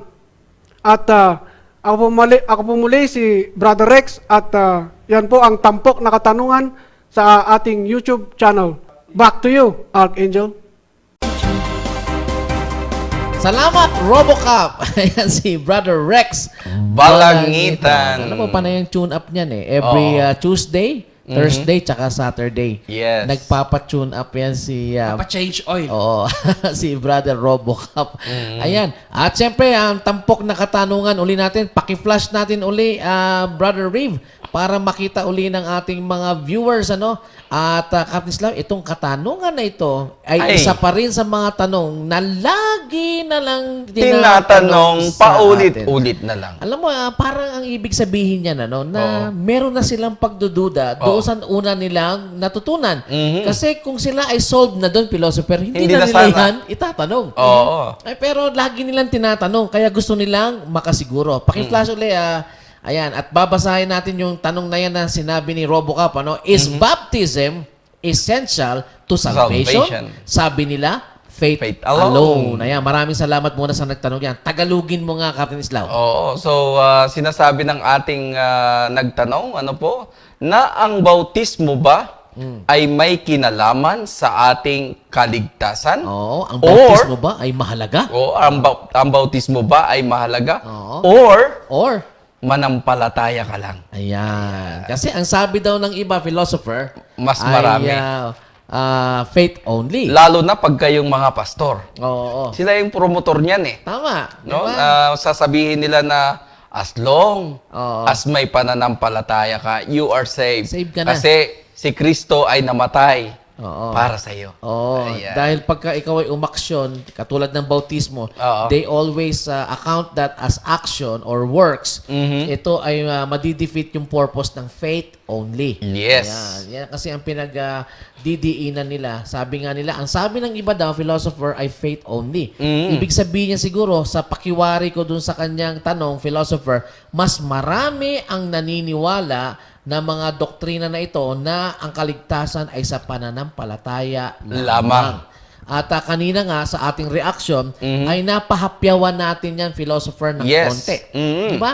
Kaya nga ngayon ay didiinan na natin ng husto kung talaga bang faith only o may kinalaman ang bautismo sa ating Kaligtasan. Okay, so sino unang magbubukas ng ating discussion? Ayan. At ihanda nyo na ang inyong ballpen, Ang inyong mga at papel. ang inyong papel, at ang inyong Bible, dahil Tabi. uumpisahan na natin ang ating portion na Let's Challenge the, The Bible. Tignan natin kung ano talaga ang sinasabi ng Bible Mhm. at kung ano ang tinatago sa inyo ng inyong mga pastor para hindi nyo madiscover ito. Alright. So, Pino? ang tanong Ang tanong is baptism is essential to your salvation. At ano ang sinasabi ng Bible, mga kapsat? Tingnan natin muna kung anong sasabihin ni philosopher at doon natin to sundutin. Kasi on fire to si philosopher eh. Oo. Oh, ewan ko, in love yata to. Philo, is baptism essential toward salvation? Ayan. Sagutin natin yan, mga kabsat. Oo. Doon po mismo sa sinabi ng ating Panginoong Jesucristo. Jesucristo. Ano po? At dito po, sa kanyang pagkakasabi, tinawag po itong The Great Commission. Aba, talaga Bakit pa ito tatawaging Great Commission kung hindi naman pala ito Great. mahalaga? Ayan. Kung wala pala itong kwenta. Oo. Ayan, bakit tatawaging Great Commission? Oo. At Basahin natin. kasama doon yung baptism. At kasama dito yung bautismo. Oo. At ito nga mga kapsat, yung isa sa kanyang pinaka-importanting habilin Oo. bago siya Umakyat. bubalik ng langit. Oo. Ayan. Dito po, basahin natin. Sa kanyang pagkakasulat sa Mark chapter 16, verse 16. Ito ang kanyang sinasabi. Siguro, umpisa mo muna sa 15. Oh, Kasi Great hindi. Commission Pwede rin eh. Oo, di ba? Oh. And he said to them, Go into all the world Ayan. and proclaim the gospel to the whole creation. Verse 16. Whoever believed and is baptized will be saved. But whoever does not believe will be condemned. Aba. And these signs will accompany those who believe in my name. They will cast out demons and they will speak in new tongues. Ayan, hanggang dyan lang, mga kapsat. Oo. At nandyan din sa Matthew chapter 28, verse 18, hanggang doon po Ulitin natin. sa verse Matthew 20. chapter 28, Ulitin natin, ano? verse Actually, 18 hanggang verse 20. doon po sa apat, ano po, na gospel account ay present po itong Great Commission. Oo. Matthew, Mark, Luke, and John. Oo. Ano po? So, sa madaling salita, paulit-ulit ito na isinulat ng mga gospel writer para nang sa ganun po, maintindihan natin kung gaano kahalaga itong kabilin-bilinan ng ating Panginoong Hesukristo. Abay, parang pag ikaw ay aalis na, ano po, Oo. ng bahay nyo. Oo. At iiwan mo yung mga anak mo, mga kabsat, hindi ba ipagbibilin mo, mga kabsat, Oo. yung mga mahalagang bagay Tama. na hindi dapat nilang kaligtaan? Parang Abay, ako, aalis na ako, punta ako ng Estados Unidos. So, magbibilin ako sa inyong dalawa. Oo, the Great Commission. Oo. Pag hindi nyo ginawa yan, lagot kayo sa akin. Malilintikan kayo. Ayan. Parang ganun din ang ating Parang Panginoon, ganyan no? po ang ating Panginoong Hesukristo. Diba? Kabilin-bilinan niya, mga kabsat. Ito po ang kanyang pagkabasa. Umpisan natin sa verse 18. Oo. Matthew chapter 28, verse 18 to 20. And Jesus came and said to them, all authority in heaven and on earth has been given to me. Go therefore and make disciples of all nations, baptizing them in the name of the Father and of the Son and of the Holy Spirit, teaching them to observe that all that I have commanded you. And behold, I am with you always to the end of the age. Ayan. Sa Amen. madaling salita, no? Abaya, ang sabi niya, bautismuhan nyo sila. There was a command. There is a command. At maintindihan natin that every command of the Lord is very important. Mahalaga. At Abay, lahat ng command na yan may kinalaman sa ating kaligtasan. oo, siguro sa inyo, hindi ito mahalaga. Pero sa ating Panginoon, sabi sa kanyang kasulatan, ito ay napakahalaga sapagkat hindi niya ito ipaghahabilin sa kanyang mga disipulo. Kung hindi ito mahalaga, dapat sana sinabi niya, huwag yun na silang bautismo, hindi naman ito mahalaga eh. Oo. Pero bakit sinabi niya, mga kabsat, bago siya pumalik ng langit, sabi niya, kinakailangan nyo silang bautismuhan at turuan, mga kabsat. Sabi niya, lahat ng aking mga itinuro. Sinabi ba niya doon, except baptism? Oh. Wala eh. Wala eh. Sabi niya, lahat eh. Ibig sabihin, ito ay mahalaga. Mahalaga. At according po sa labi mismo ng ating Panginoong Hesukristo, kinakailangan tayong lahat ay mabautismuhan. Tama. Ano po? Wala pong exemption. Kung babasahin natin ang pagkakasulat ng Acts chapter 2, verse 37, hanggang doon sa verse 38. Ang sabi po dito, mga kabsat, ng kanyang pagkakasabi sa Acts chapter 2, verse 37 hanggang doon sa verse 38. Ang katanungan nila, mga kabsat, ganito paano daw ba sila maliligtas? Ito ang kanyang sinasabi. Verse 37. Ang sabi niya dito, now then, they heard this, they were cut to the heart and said to Peter, the rest of the apostles, brothers, what shall we do? Verse 38, and Peter said to them, repent and be baptized, every one of you, in the name of Jesus Christ, for the forgiveness of your sin, and you will receive the gift of the Holy Spirit. Sa madaling salita, mga kapsat, ito ay napaka-importante. Sapagkat kung hindi sana ito mahalaga, hindi dapat sasabihin ni Apostol Peter na kayo ay magpabautismo, lahat kayo at walang exemption. Dapat sinabi niya, mag-sinner's prayer na lang tayo. Pero nowhere in the Bible, mga kapsat, na sinabi dito na tayo ay mag-sinner's prayer. Pero babasa mo, mga kapsat, paulit-ulit, laging sinasabi ng banal na salita ng Diyos, kayo ay magpabautismo at magsisi sa inyong kasalanan. Mga kapsat, ang sabi doon, para sa ikapagpapatawad ng iyong mga kasalanan. Ang kanyang katanungan, mahalaga ba ang bautismo para sa ating kaligtasan? Ang sabi po ni Apostol Peter, kung ating babalikan ang kanyang pagkakasabi, mga kapsat, 1 Peter sa 1 Peter chapter 3, verse 21. At ito ang kanyang sinasabi. Baptism, which corresponds to this, now saves you, not as a removal of the dirt from the body, but as an appeal to God for a good conscience throughout the resurrection of Christ Jesus. Ano pong sabi dito? Yung Baptism? bautismo ay para saan? Para sa ating kaligtasan, mga kabsat. Hindi para sa pagtanggal ng kabkab o kaya yung libag sa ating mga katawan. Oh, yun pala eh. Ito ay para sa pagpapatawad ng ating kasalanan at para, ang sabi doon, for salvation. Oh, di ba? It can save. Salvation saves, mga kapsat. Ang Word question by doon, word. Philo, paano ka pupunta sa langit kung may kasalanan ka? Ayun nga eh. That's basic, mga kabsat. At tinuturo sa atin ng Biblia, lalo na ng bagong tipan, na yung ating pagsunod sa bautismo ang siyang nagbibigay daan para tayo ay mapatawad. Di ba? Mapatawad muna. Kasi hindi naman pwede pumasok ang Holy Spirit sa atin at bigay yan ng Panginoon kung di tayo susunod dahil mayroong kasalanan dyan.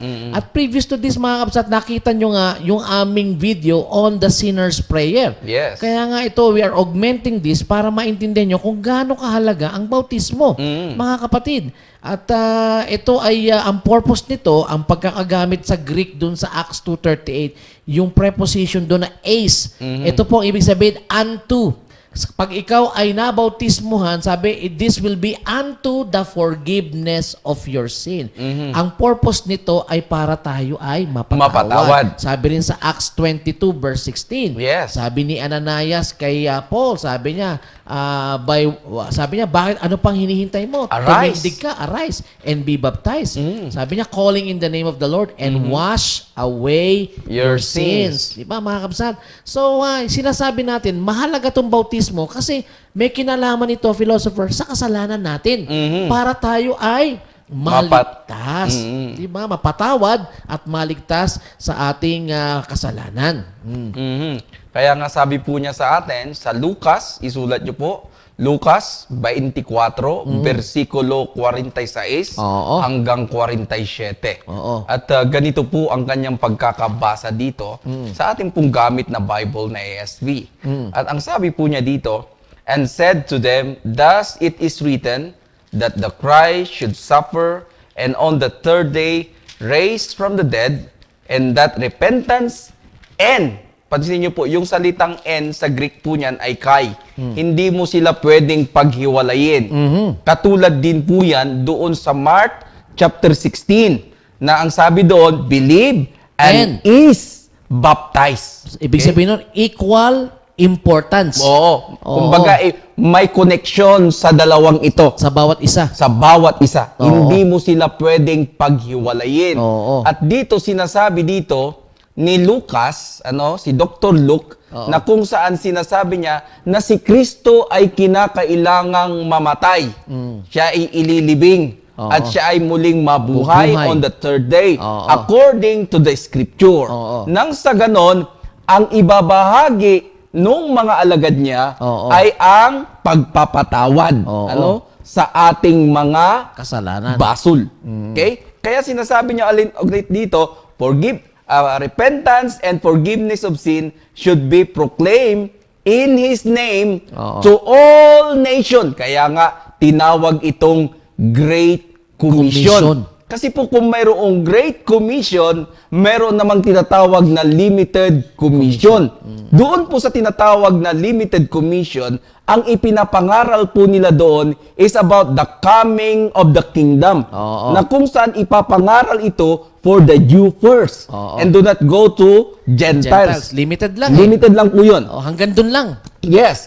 But when Jesus Christ, siya po ay nag-resurrect Oo. at siya po ay pabalik na sa langit, Aha. siya po ay nag-proclaim, Oo. siya po ay naghayag sa kanyang mga disipulo at ang dapat nilang ihayag ay ang death, burial, and resurrection of our Lord Jesus Na Christ. tinatawag ng mga apostol ito na gospel. Gospel. Oo. Kaya doon po sa Mark chapter 16 verse 15 na ginamit kanina ni Brother Aris, the philosopher, na sabi niya, go ye therefore and proclaim the gospel to all nation. To all creature. To all creature, sabi niya. Kasama pang bato? Hindi. Ayan. Ang ibig pong sabihin, yung mga tao na nakaunawa doon sa gospel na ito. Oo. Sapagkat kapag naunawaan nila kung ano ang nagawa nitong gospel na ito, nandoon papasok yung pananampalataya Oo. at pagbautismo. Oo. Sapagkat ang bautismo sa Greek po nito ay baptizo. Baptizo. Na kung saan there is only one baptism na siyang nagliligtas sa atin. Oo. Because outside of the Bible, marami ding bautismo na Oo. hindi naman ito nakapagliligtas. Tama. At ito nga po yung tinatawag natin na ranidso at saka Ikeo. ekeyo. Oo. Na kung saan pouring lang at saka yung tinatawag Sprinkling. na sprinkling. Oo. So, makita po natin mga kapsat na napakaliwanag po ang sinasabi ng Biblia sa atin with regards to baptism. That baptism is essential for our salvation. Oo. Kung ang sabi ng pastor sa atin, by faith alone, parehas lang kayo ng demonyo. Sapagkat ang sabi po sa atin sa James chapter 2 verse 19, napakaliwanag po na ang sabi doon, maging ang mga demonyo ay nananampalataya rin. At nanginginig pa. nanghihingi tayo. Oo, sabi niya dito, no? You believe that there is one God, Ayan. you do well. Mabuti di ba? yan. Ayos yan. Even the demons believe. Patay ka. And they tremble. Nanginginig pa. Oo. Kaya in-explain ngayon ni Elder James. Kaya tayo po ay magpasalamat kay Elder James sapagkat binigyan niya ng solusyon yung pananampalataya na kinakailangan may kasama po itong paggawa para doon po tayo magiging ganap. So kung ang pananampalataya natin ay katulad lamang ni Satanas, well, sa impyerno tayo mapupunta. Oo. Sapagkat condemn na po si Satanas eh. Kaya nga kayo ba papayag kayo? Are you put your soul on the line? Ayan na naman si laging Captain sinasabi Snow. ni Sir Archangel. Are you put your soul on the line?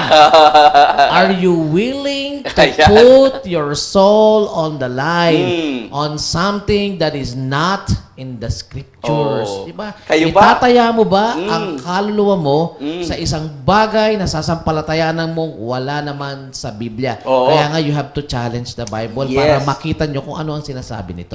Kaya nga, not by faith only. Oo. And that teaching clearly sa atin na naimbento lang po yan 15th century.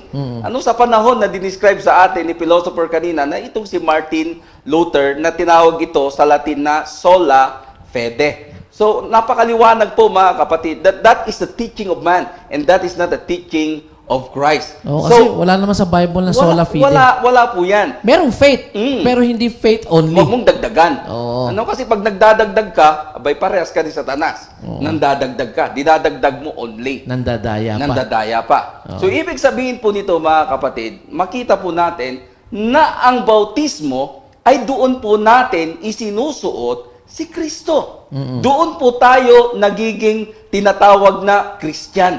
Kasi after ng baptism, mga kapatid, doon mo sinusuot si Kristo. At doon ka nagiging na-adapt. Kumbaga doon ka tinawag na anak. At basahin po natin sa Galatians chapter 3, verse 27 hanggang verse 29. Ayan. Basahin po natin. Okay.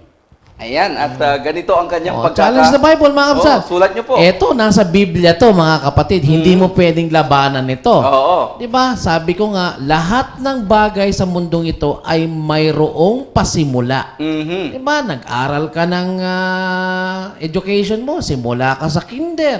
Di ba? Pumasok ka na elementary, nagsimula ka sa grade 1. Pumasok ka sa high school, nagsimula ka sa first year high school. Pumasok ka sa college, nagsimula ka sa first year college. Sa trabaho mo, naging neophyte ka sa trabaho mo. Rank and file. Lahat ng bagay sa mundo, mga kapatid, may panimula. Ngayon, sa buhay ng Kristiyano, mayroon ding pagsisimula. Ang tanong, kailan tayo nagsimula at kailan natin sinuot si Kristo sa buhay natin? Oo. Nandiyan po sa babasahin natin sa Galatians chapter 3, verse 27 hanggang sa last verse ng chapter 3. Oo. Basa, Captain Ish. Basahin po natin. For as many of you as were baptized into Christ have put on Christ. There is neither Jew nor Greek. There is neither slave nor free. There is neither male or female. For you are all one in Christ Jesus. Diba? And verse 29. And if you are Christ, then you are Abraham's seed and heirs according To the promise. Yun naman pala eh. Maliwanag. Di ba? Paano ka nakikipag-isa kay Kristo? Ang sabi niyan, kailangan mabautismo ang ka-philosopher para maisuot mo si Kristo. Kasi yung bautismo, pagtalima yun eh. Yes. Di ba? Ito ay pagsunod sa utos ni Kristo. Yan yung sinasabi ni philosopher kanina. Mahalaga yan kasi command yan. Hindi pwedeng hindi ka susunod sa utos ni Kristo. Hindi isusuot si Kristo sa iyo kung hindi ka sumunod. Disobedient ka. Yes. Diba? Kaya nga, ang great example nito, mga kapatid, sa first century Christian, noong sinabi ng Panginoon that, Go ye therefore and proclaim the gospel, starting from the sermon of Apostle Peter, pansinin niyo po, ilan po yung nabautismuhan dyan? Actually, sa Luke chapter 24, verse 47, sinabi doon, beginning in Jerusalem. Tapos, susunod, Judea. Susunod, Samaria. And around the world. Di ba? Saan ba una nagbautismo? Sa Jerusalem. Bakit kasi sa Jerusalem, doon unang pinatikim ang pagpapatawad sa kasalanan. Kaya kung hindi ka nabautismuhan, mga kabsat, hindi ka pinatawad dahil hindi ka sumunod. Oo. Hindi naman sa sinner's prayer yan nakukuha ang pagpapatawad ng Diyos. At yan, diniscuss na namin nung aming previous na video. Yes. Importante po ang pagsunod sa ating Panginoon. Sapagkat nga yung term na ace, unto the forgiveness of sin. Sa Acts chapter 2 verse 38, mga kapsat. Ito yung resulta ng pagsunod mo. Anong resulta? Napatawad ka sa iyong mga kasalanan. At ang kapangyarihan ng resurrection ng ating Panginoon sa 1 Peter 3:21 ang may bisa kung bakit ka pinatawad sa iyong kasalanan sa pamamagitan ng bautismo. Kaya nga yung nabautismohan dyan, 3,000 souls. Sumunod po dyan, 4,000. Oo. Nag 6,000. Oo. Naging multitude. Oo. Hanggang napunta po sa Samaria, yung eunuch. Oo. Sa Samaria, si Simon the Sorcerer. Simon the Sorcerer. Oh, no? Nabautismohan sila dyan eh. Oo. And then pupunta tayo kay Lydia, kay Nicodemo. Cornelius. Ay, Diba? Cornelius. Si Cornelius, Oo. si Lydia, Si Lydia, yung Philippian jailer. At Oo. lahat po yung mga apostol, maging nga si ano eh, Si Pablo. Felix nga eh, di ba? Oo. Sabi Si Felix, niya, muntik na. muntik na, sabi nga niya eh, gusto mo ba akong maging Kristiyano sa ganito kaikling panahon? Oo. Ang sabi ni Apostol Pablo eh, sa maikli o mahabang panahon gusto kita maging Kristiyano. Oo. Kaya nga sabi niya mga kapatid, nagkukumahog ang mga apostol na sila po ay nababautismo dahil yan po ay may kinalaman sa ating kaligtasan sapagkat ito po ay kinuman ng ating Panginoon. That's why baptism is essential for our salvation. Yes na yes. Yes, dahil command yan. Yan ang sinasabi ni philosopher kanina. Di ba? Ang sabi nga dito sa Hebrews chapter 5 verse 9, and being made perfect, He became the source of eternal salvation to all who obey Him. Oh, Nag-obey ka ba, kabsat? Kaya nga eh, no? So isang ano yan, that is actually the first command na iyong sinusunod as you submit to the authority of Jesus Christ sa buhay mo. Diba? Hindi naman kaagad ka magpipreach the gospel. Ang gagawin mo muna, Captain Islao, magsasubmit ka sa pamagitan ng bautismo. Yes. At ang sabi ng ating Panginoon sa Matthew 28 verse 20, pagkatapos ka mabautismuhan, mag-aaral ka na naman. Sabi, teach them to observe all things. Kaya nga kanina sa pasimulang argument ni philosopher, no, sinasabi niya, tinawag itong Great Commission, pero ang mga bola-bolang mga pastor naman, ginawa na lang borloloy ang bautismo. For membership. Oh, di ba? Isipin mo mga kapsat, sabi nila Great Commission, pero alin ang great doon? Yun lang preach the gospel, tsaka teach them to observe. Pagdating sa bautismo, hindi na great. Mga kapsat, may kinalaman yan sa ating kaligtasan, kaya inuutos yan ng ating Panginoon. Ngayon, nasa sa inyo yan, mga kapatid, kung magpapabola kayo sa mga pastor ninyo, o pakikinggan nyo ang salita ng Diyos, nagsasabing kailangan natin ng bautismo para sa ating kapatawaran ng kasalanan. Okay? Doon po, sa kanyang pagkakasabi, ano po, paano kung ikaw ay hindi nag-obey?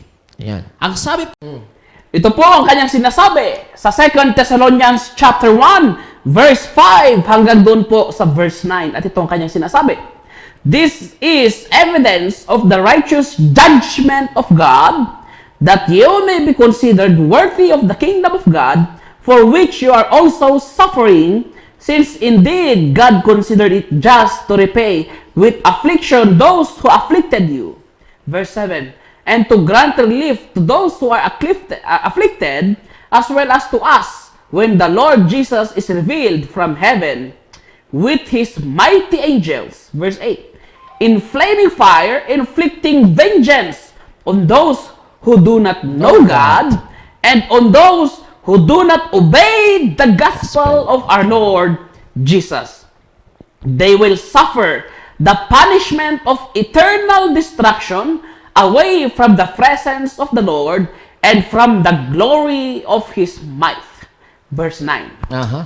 Ayan po mga kapsat, sa madaling salita, verse 5, ang sabi niya, merong isang judgment Na darating. na darating. Ang sabi doon, John 12:48. Ang judgment na yan, mga kapsat, ay darating. Ang sabi doon sa 2 Thessalonians chapter 1, verse 5 hanggang doon sa verse 9. At sino ang kanyang huhusgahan? Lahat ng tao, kapsat. At ang kanyang gagamitin na panghusga sa atin ay yung kanyang mga Salita. salita.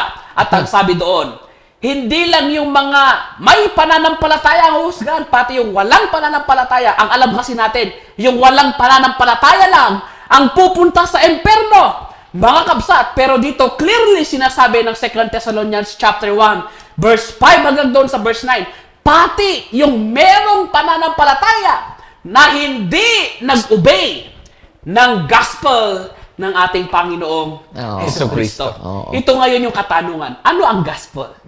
Na kinakailangan nating Sundin. i-obey. Ayan. Sasagutin ni Kapitan Islaw. Ayan. So usually ay nagawa na po namin ng video yan, itong gospel na ito, kung ano ba ibig sabihin po nito. Sapagkat pagka tinanong mo po ito sa maraming mga tao, ang lagi po nilang sinasagot is the Word of God. The gospel is the Word of God. Yan po ang lagi nilang sinasabi. Or the gospel is Matthew, Mark, Luke, and John. But that is wrong. At naalala niyo yung pinaka-worst na sagot dyan? Di ko alam. Hindi ko alam. Ano yun? Meron ba nun? Sabi doon, yung mga hindi alam. Kasama doon. Hindi kilala ang Diyos. Sa inflaming fire, hindi alam eh. Hindi raw. Di ba? Yes. At yung mga hindi sumunod, kahit alam nila. Nasaan Yes. kayo nung At kahit may pananampalataya. tinuro yung gospel? Hindi nyo alam eh. Yes. Pero ang gagaling magkakanta nito. Oo. Ang gagaling tumalon. Ang praise and worship. Ang gagaling mag-giving nito. Pero pag tinanong mo, alam mo ba kung ano yung ibig sabihin ng gospel? Ano yun? Oo. Hindi ko Parang, Never heard. Sabi pa, Captain Slaw, full gospel? Taro Ayan, naman full natin. ka. Meron Gospel. bang Tingnan- gospel. Tingnan mo Oo. parang si Satanas din yan eh. Oo. Ang sabi lang sa Bible, gospel. Oo. Pero nagdagdag na naman. Oo. Ginawang full gospel. Gospel. Di ba? Style ni Satanas yan eh. Oo. Wala At namang yung full gospel, yung sinasabi nilang Old at saka New Testament, pinag-combine, pinag-isa. No, so, hindi po ganun, mga kapatid. There is a specific word meaning ng salitang gospel. Kasi yung gospel po, generic po yan. Yan yung sinasabi ni Pablo na sa Romans 1:16 na it is the power Of of, God. unto So, salvation. ibig sabihin sa Kaya Archangel, mahalaga pala yan. yes, Oo. ito po yung way ng Diyos para tayo po ay maligtas. Biro mo, isang mahalagang bagay, hindi natin alam. Yes. At kung sumagot man din tayo, mali pa. Oo. Pero sabi ng Panginoon, mahalaga ito. Yes. Kasi dito tayo naliligtas. Liligtas. Mhm. Kaya so kung mahalaga yan, dapat alam mo yan. Oo. Para ito, sabi nga ni philosopher, masunod mo. Mm. Oh, di ba? Mm. At sasagutin na yun ng Captain Islam. Ito, Yes. entrada lang naman kami. O, Captain, diretso mo na. basahin po natin Ano sa yung first- gospel? Oh. 1 Corinthians chapter 15, beginning from verse 1 hanggang verse 4. Ayan, challenge nyo ang Bible, ha? Tinanong natin sa Bible yan, what is the gospel? Yes. Ito ang sagot ng Bible. Basahin po natin. Oh. Moreover, brethren, yung salitang I po dyan, si Apostol Pablo po Oo. ang nagsasalita. Oo. Ito po ay sinulat niya sa mga taga-Korinto na punong-puno ng problema. Yun yung you. Oo, yung salitang you. Oo. Ano? At maganda yan, i-substitute mo yung pangalan mo dun sa you. Mm. Gawin Para mong personal. maintindihan mo kung gaano ka-importante itong gospel na ito. Oo. Sabi nga ni philosopher, gawin mong personal. Kunyari, ikaw ang sinulatan ni Apostol Pablo. Kaya't sabi niya, moreover, brethren, I declare unto you. Tika, dapat. Anto, Anto? Kapitan Islaw. Oo. To unto me, ayan. Unto Captain Ish, Oo. the gospel which I Preach preach to unto... Captain Ish. Yes. No. So, ibig sabihin pala, hindi pala tayo nagpipreach. Oo. May pinangaral pala si Pablo sa'yo Si Pablo bago pa rin. Oo. bago ka naging Kristiyano. Oo. Di ba? Sa kanya mo rin natutunan yan. Sa kanya pa rin. Sa totoo lang eh. Oo. Di ba? Sabi Which niya, also, Ye have received. Captain Islao has received. Oh. King James Version tong gamit Oo nga natin. eh. Oo. Pwede bang palitan mo to ng New King James? Ito talaga si Boy Genius. Pinahirapan tayo mag-English ulitin Ayan. natin. Ulitin natin. Okay. Moreover, brethren, I Oh. declare to you the gospel which I preach to you, which also you receive, and which you In stand. which In you which you stand. stand. Oh. By which also you are saved. So we are saved Oo. if you hold fast that word which I preach to To you, you. unless you believe in vain. Oh. At ito na ngayon, mga kapsan. Ano Ano yung gospel? Ini-specify na niya. Oo, ito Yung na. bagay na pinanghawakan natin sana, na hindi natin dapat ito walang bahala. Oh, wag dapat natin ito ma-miss. At Oo. ito yung nagligtas sa atin. Yes. Oo. Ituloy natin. Ibalik Brother mo. Rib, ibalik mo, Brother Rib. Ayan. Ayan. At ang sabi sa verse Verse 3. na kung saan para itong LBC. Oo. Ayan. Diniliver eh, no? Diniliver eh. Oo, Ayan. oo. Na ito yung pinakauna. Oo. Di ba sabi mo nga kanina sa Archangel, Oo. may pasimula ang May lahat. pasimula eh. Dito pinapaalala ni Apostol Pablo kung paano nagsimula ang mga Kristiyanong nakatira Sa sa Corinto. Corinth Oo. sapagkat nakalimutan na po nila ito. At yan din ang pasimula natin. Yes. Oo. Kaya anong sabi niya? Okay. Basahin natin. Basa. For I delivered to you first of all that which I also received. Oh, yun naman pala eh. Si Apostol Pablo pala, tinanggap din ito. Ang tawag po dyan, common. Oo, common. Oo. Kung ano yung tinanggap nila, yun din ang tinanggap ni Apostol Pablo. Oo. At ito naman ang dinideliver ni Pablo sa kanila. Yes. Oo. That Christ died for our sins Oo. according to the scriptures. Ayan. That is the first. Si Kristo'y namatay dahil sa ating mga Ah, kasalanan ayon sa sinasabi ng kasulatan. Mm. At ang pangalawa, verse Oo. 4. Oo. And that he was buried. Siyempre, patay. Siyempre, kailangang Ilibing. Oo. Mhm. Eh, And may nakita kong patay, di pa nilibing. Oo. Ayan, eh. si Marcos. Ayan. And that, ito po yung pangatlo. Mayaman yun eh.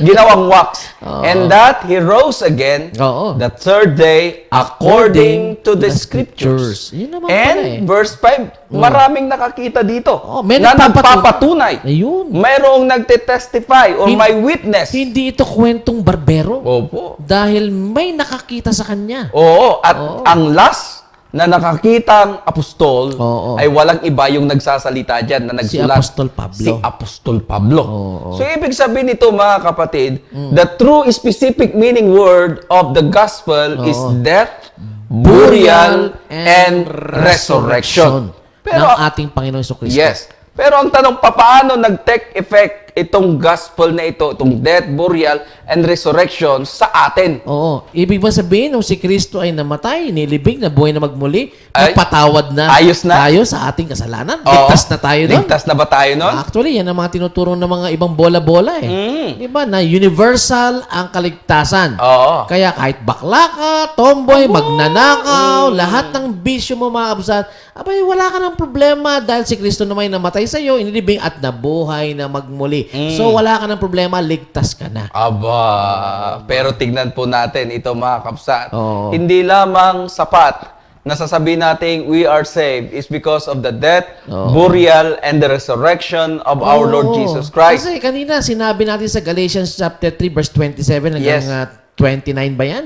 Diba? Nakinakailangan tayo ay in Christ. Ayun. Diba? Eh, pagka siya'y namatay, nabuhay, na magmuli. Paano mag-in Christ Eh, ka wala nun? ka pa namang in Christ dun eh. Oo, ayan. At i-explain ngayon naman yan ni philosopher Oo, at binalik sa babasahin po natin yung Romans chapter 6 verse 3 hanggang verse Ayan. 5. Oh, in other words, ang tatanong natin dito, Kapislaw, paano mag-take effect sa'yo Oo. yung death, burial, and resurrection ng ating Panginoon para masabing in Christ ka na. Oo. Kumbaga new creation Creation ka na. Bagong nilalang ka na. Oo. At sasabihin niya sa iyong, Oo. today, you are my son. Oo. And I'm begotten you. Oo.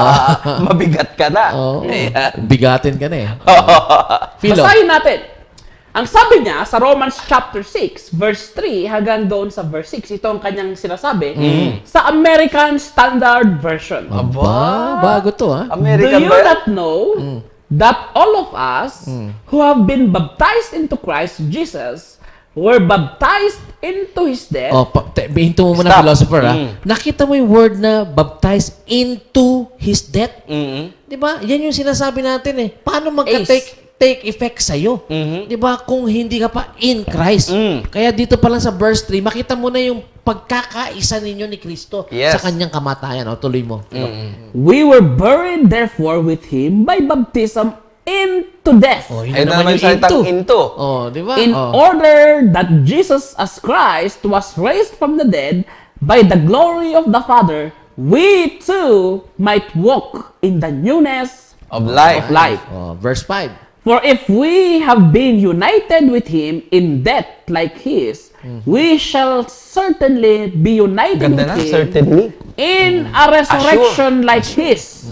Sure na sure. We know that our old self was crucified with Him Ayun naman pala in eh. order that the body of Of sin. sin might be brought to nothing. Oh. So that we would no longer be enslaved to Of sin. Ang ganda niyan pala, pag tinuloy mo hanggang verse 6, doon makikita mo yung connection ng kasalanan doon sa bautismo na ating ginaganap. Oo. Normally kasi binibigay ko lang hanggang verse 5. Oo. Pag in-stretch mo pala yan sa verse 6, makikita mo yung relationship ng kasalanan doon sa ginawa mo. Eh, doon pala tayo napapatawad, philosopher, sa ating kasalanan. Yes. At tignan natin.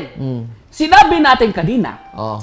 na yung gospel, according to Apostle Paul sa 1 Corinthians chapter 15, Oo. verse 1 hanggang doon sa verse 5, Oo. it is yung death, unang-una, Aha. yung kanyang Burial. burial, Aha. and then yung kanyang resurrection.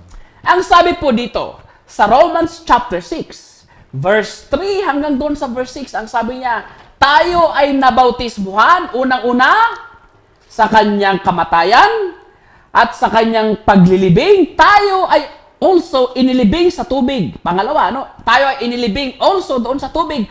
At pangatlo, ang sabi po doon, nung siya ay nag-resurrect at nung tayo ay binautismo at umahon sa tubig, ang sabi doon, tayo din ay nagkaroon ng panibagong buhay, mga kabsat, kagaya ng resurrection ng ating Panginoong Hesukristo.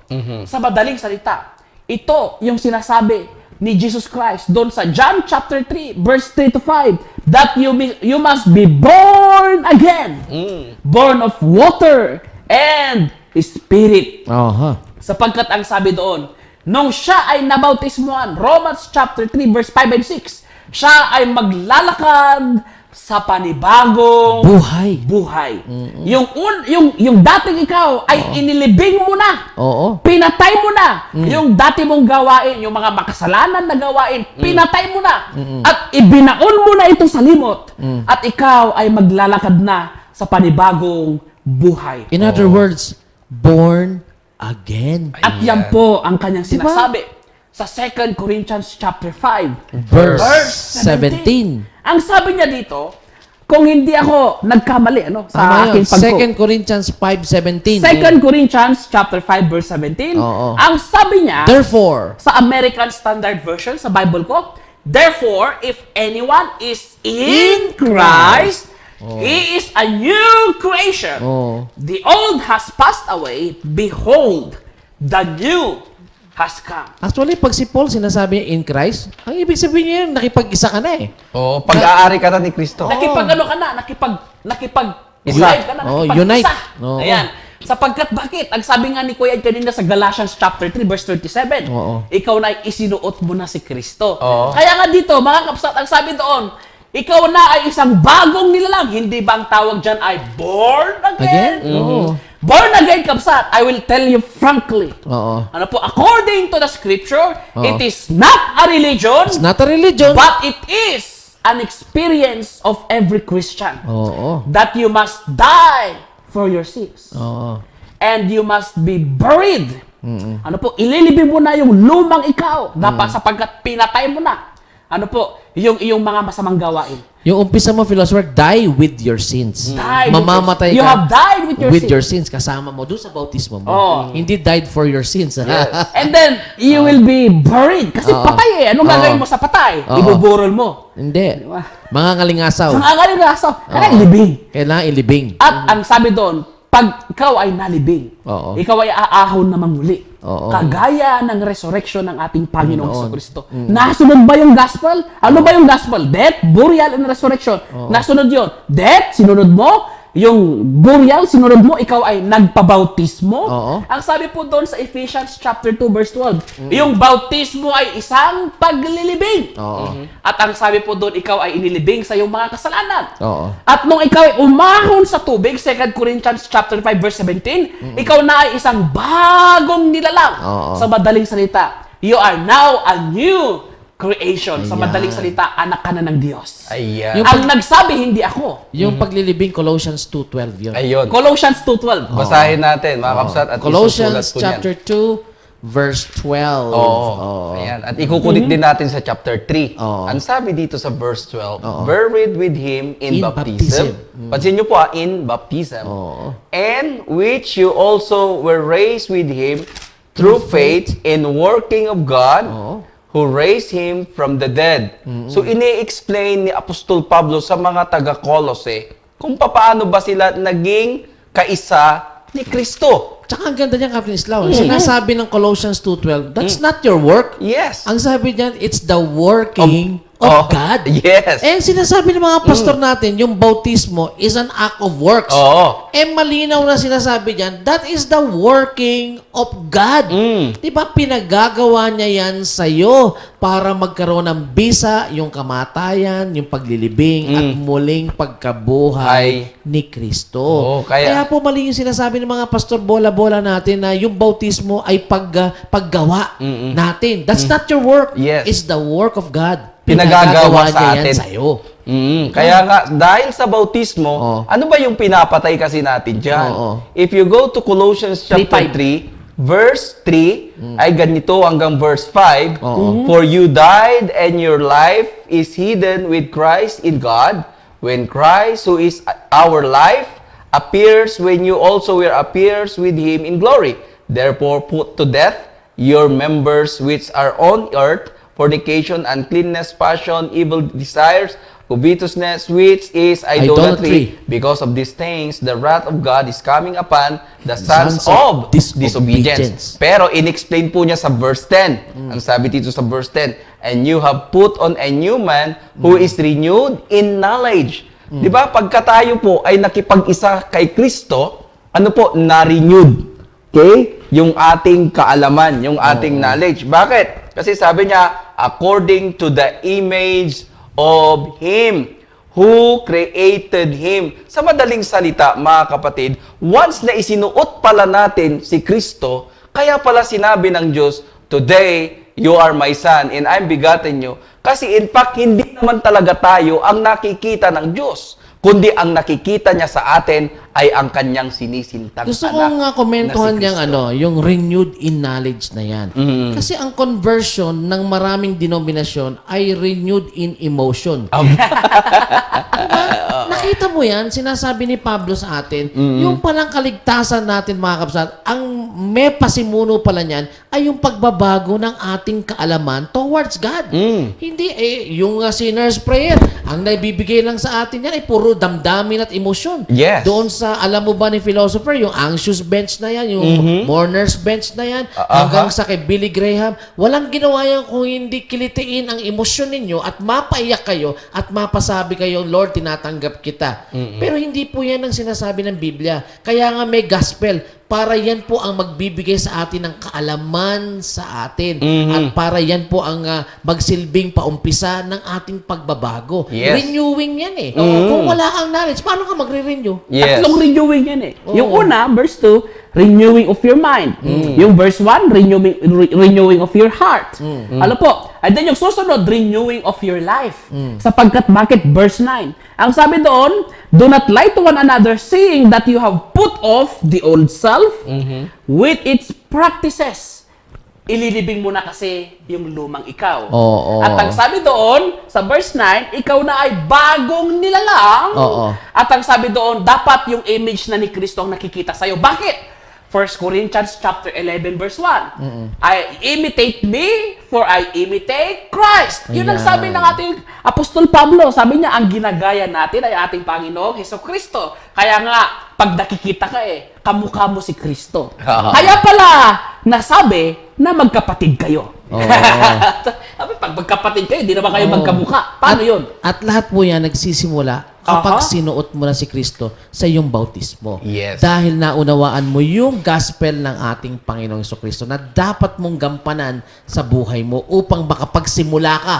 Ulitin ko upang makapagsimula ka sa panibagong buhay, panibagong paglakad sa Kristiyanong buhay. Ibabalik namin yung tanong sa inyo mga kabsat. Hindi ba mahalaga ang bautismo sa ating kaligtasan mga kabsat? Diba? Hindi po namin ito pinapangaral sa inyo dahil sa bautismo lang kami naniniwala. Ang problema kasi mga kabsat, akala ninyo puro bautismo lang ang aming pinapangaral. Pinangaral na ni pastor yung pananampalataya eh. Kaya nga magiging redundant din sa amin pag sinabi namin mahalaga din yung pananampalataya. Pero for the sake of argument, sasabihin po namin sa inyo, lahat po ng mga bagay na ito na nasa Biblia, in the whole Bible context, mahalaga. Yeah. Mahalaga ang Pananampalataya. Diba? Yan po ang Mahalaga nakasulat sa ang Hebrews chapter 11 repentance. verse 6. Diba? Sabi niya, without faith, you can never please God. Yes. Mahalaga din ang repentance. Luke chapter 13 verse 3. Ayan, nabasahin natin. And verse 5. verse 5. Mahalaga din po yan mga kapsat. At naligtas din tayo sa grace. Oo. Hindi naman namin sinabi na hindi. Oo. So, basahin natin Luke chapter 13 verse 3. Ang sabi po dyan mga kapsat, I tell you, no, but unless you repent, you will also likewise perish. Takbo tayo sa verse 5. Ang I sabi tell you. sa verse 5, I tell you, Inulit. no, but unless you repent, you will also likewise perish. Kung mahalaga ang pananampalataya, like sinasabi ng ating mga dakilang pastor, abay, hindi nila pwedeng itanggi, Captain Islao at philosopher, na hindi rin mahalaga ang pagsisisi Repentance. sa ating kasalanan. Repentance is a change of heart and a change of mind. Hindi po panalangin yung repentance. Ang repentance hindi nang gagaling lang sa bibig na, sorry Lord. Mga kapsat, hindi repentance yan. Ang repentance ay pag-agbabawi sa Ilocano yan. Oo. Pagbabago ng kaisipan at ng ating puso na susunod tayo sa ating Panginoon. Kaya nga yung bautismo, pag ikaw ay nag-repent, kailangan mong gawin. Yes. Di ba? So, mahalaga ang faith, Mahalaga ang ang- repentance, mahalaga din din. ang confession. Yes. Di ba? Yan po ang nakasulat sa Romans chapter 10, verse 9. Yan, basahin Matthew natin. chapter 10. Oo, yun muna, isa-isa muna. Romans chapter 10, verse 9. And this is confession, mga kabsan. Yes. Okay? Basahin po natin yan. That if you confess with your mouth that the Lord Jesus and believe in your heart that God has raised Him from the dead, you will be saved. Hindi sinner's prayer yan, mga kabsat, ha? Nakita nyo, no? Nakasulat yung pangalan ng Lord Jesus siya. Ibig sabihin, dapat natin siyang sundin. So when you confess, pag sinabi mo, the Lord is the Son of God, you ought to obey Him. At yung confession mo, mga kapatid, hindi lang isang araw yan. It must be 24 hours. 24 hours a day and 7 days a A week. week. Aba, pag tinutukan ka ng baril, tinanong sa'yo, sino ang Panginoon mo? Oh. Aba, alang sabi mo, sino si Lord? Di ko kilala si Jesus. Di ba? Oh. Hindi pwedeng ganon. Kailangan you're willing to die for God. Dapat sabihin mo sa labi mo, si Jesus Ay, ang anak anak. ng Diyos at siya ang aking Panginoon. Katulad ng ginawa ni Polycarp in the second Yes. century. They never renounced. Siya ay dinuro ng mga Romano. Sabi niya, i-denounce mo na ang Panginoon mo. Di ba? Wala na magagawa yan. Sabi ni Polycarp, ang tagal ko na 70 years akong naglingkod naglingkod. sa aking Panginoon. Wala naman siyang ginawang masama sa akin. Ba't ko siya ikatatatwa? Abang ginawa sa kanya, pinatay siya. Oh, Diba? sinunog siyang buhay. Diba? So makita mo, importante yung belief, importante yung repentance, importante yung confession. Sabi niya, if you confess, sabi niya, I will confess also in the Father. Matthew 10 verse 32-33. Yes. If you deny me, I will also Deny you. Di ba? So makita natin yan mga kapatid, importante yan. At yung pang-apat, yung bautismo. Di ba? Importante din yan mga kapatid. So faith, yung pananampalataya natin, yung ating pagsisisi, yung ating pagsabi sa labi na si Jesus ay anak ng Diyos, at yung bautismo ay mahalaga, at mahalaga din na tayo ay lumakad na mayroong perseverance sa ating buhay. Oh, until the end. Until the end. Ba, ang magtiis Hanggang wakas. hanggang wakas ay maliligtas. Perseverance. We will be tested. Itong pananampalataya na to ay susubukin. 1 Peter chapter 1 verse 7, like Yeah. fire, sabing ganun.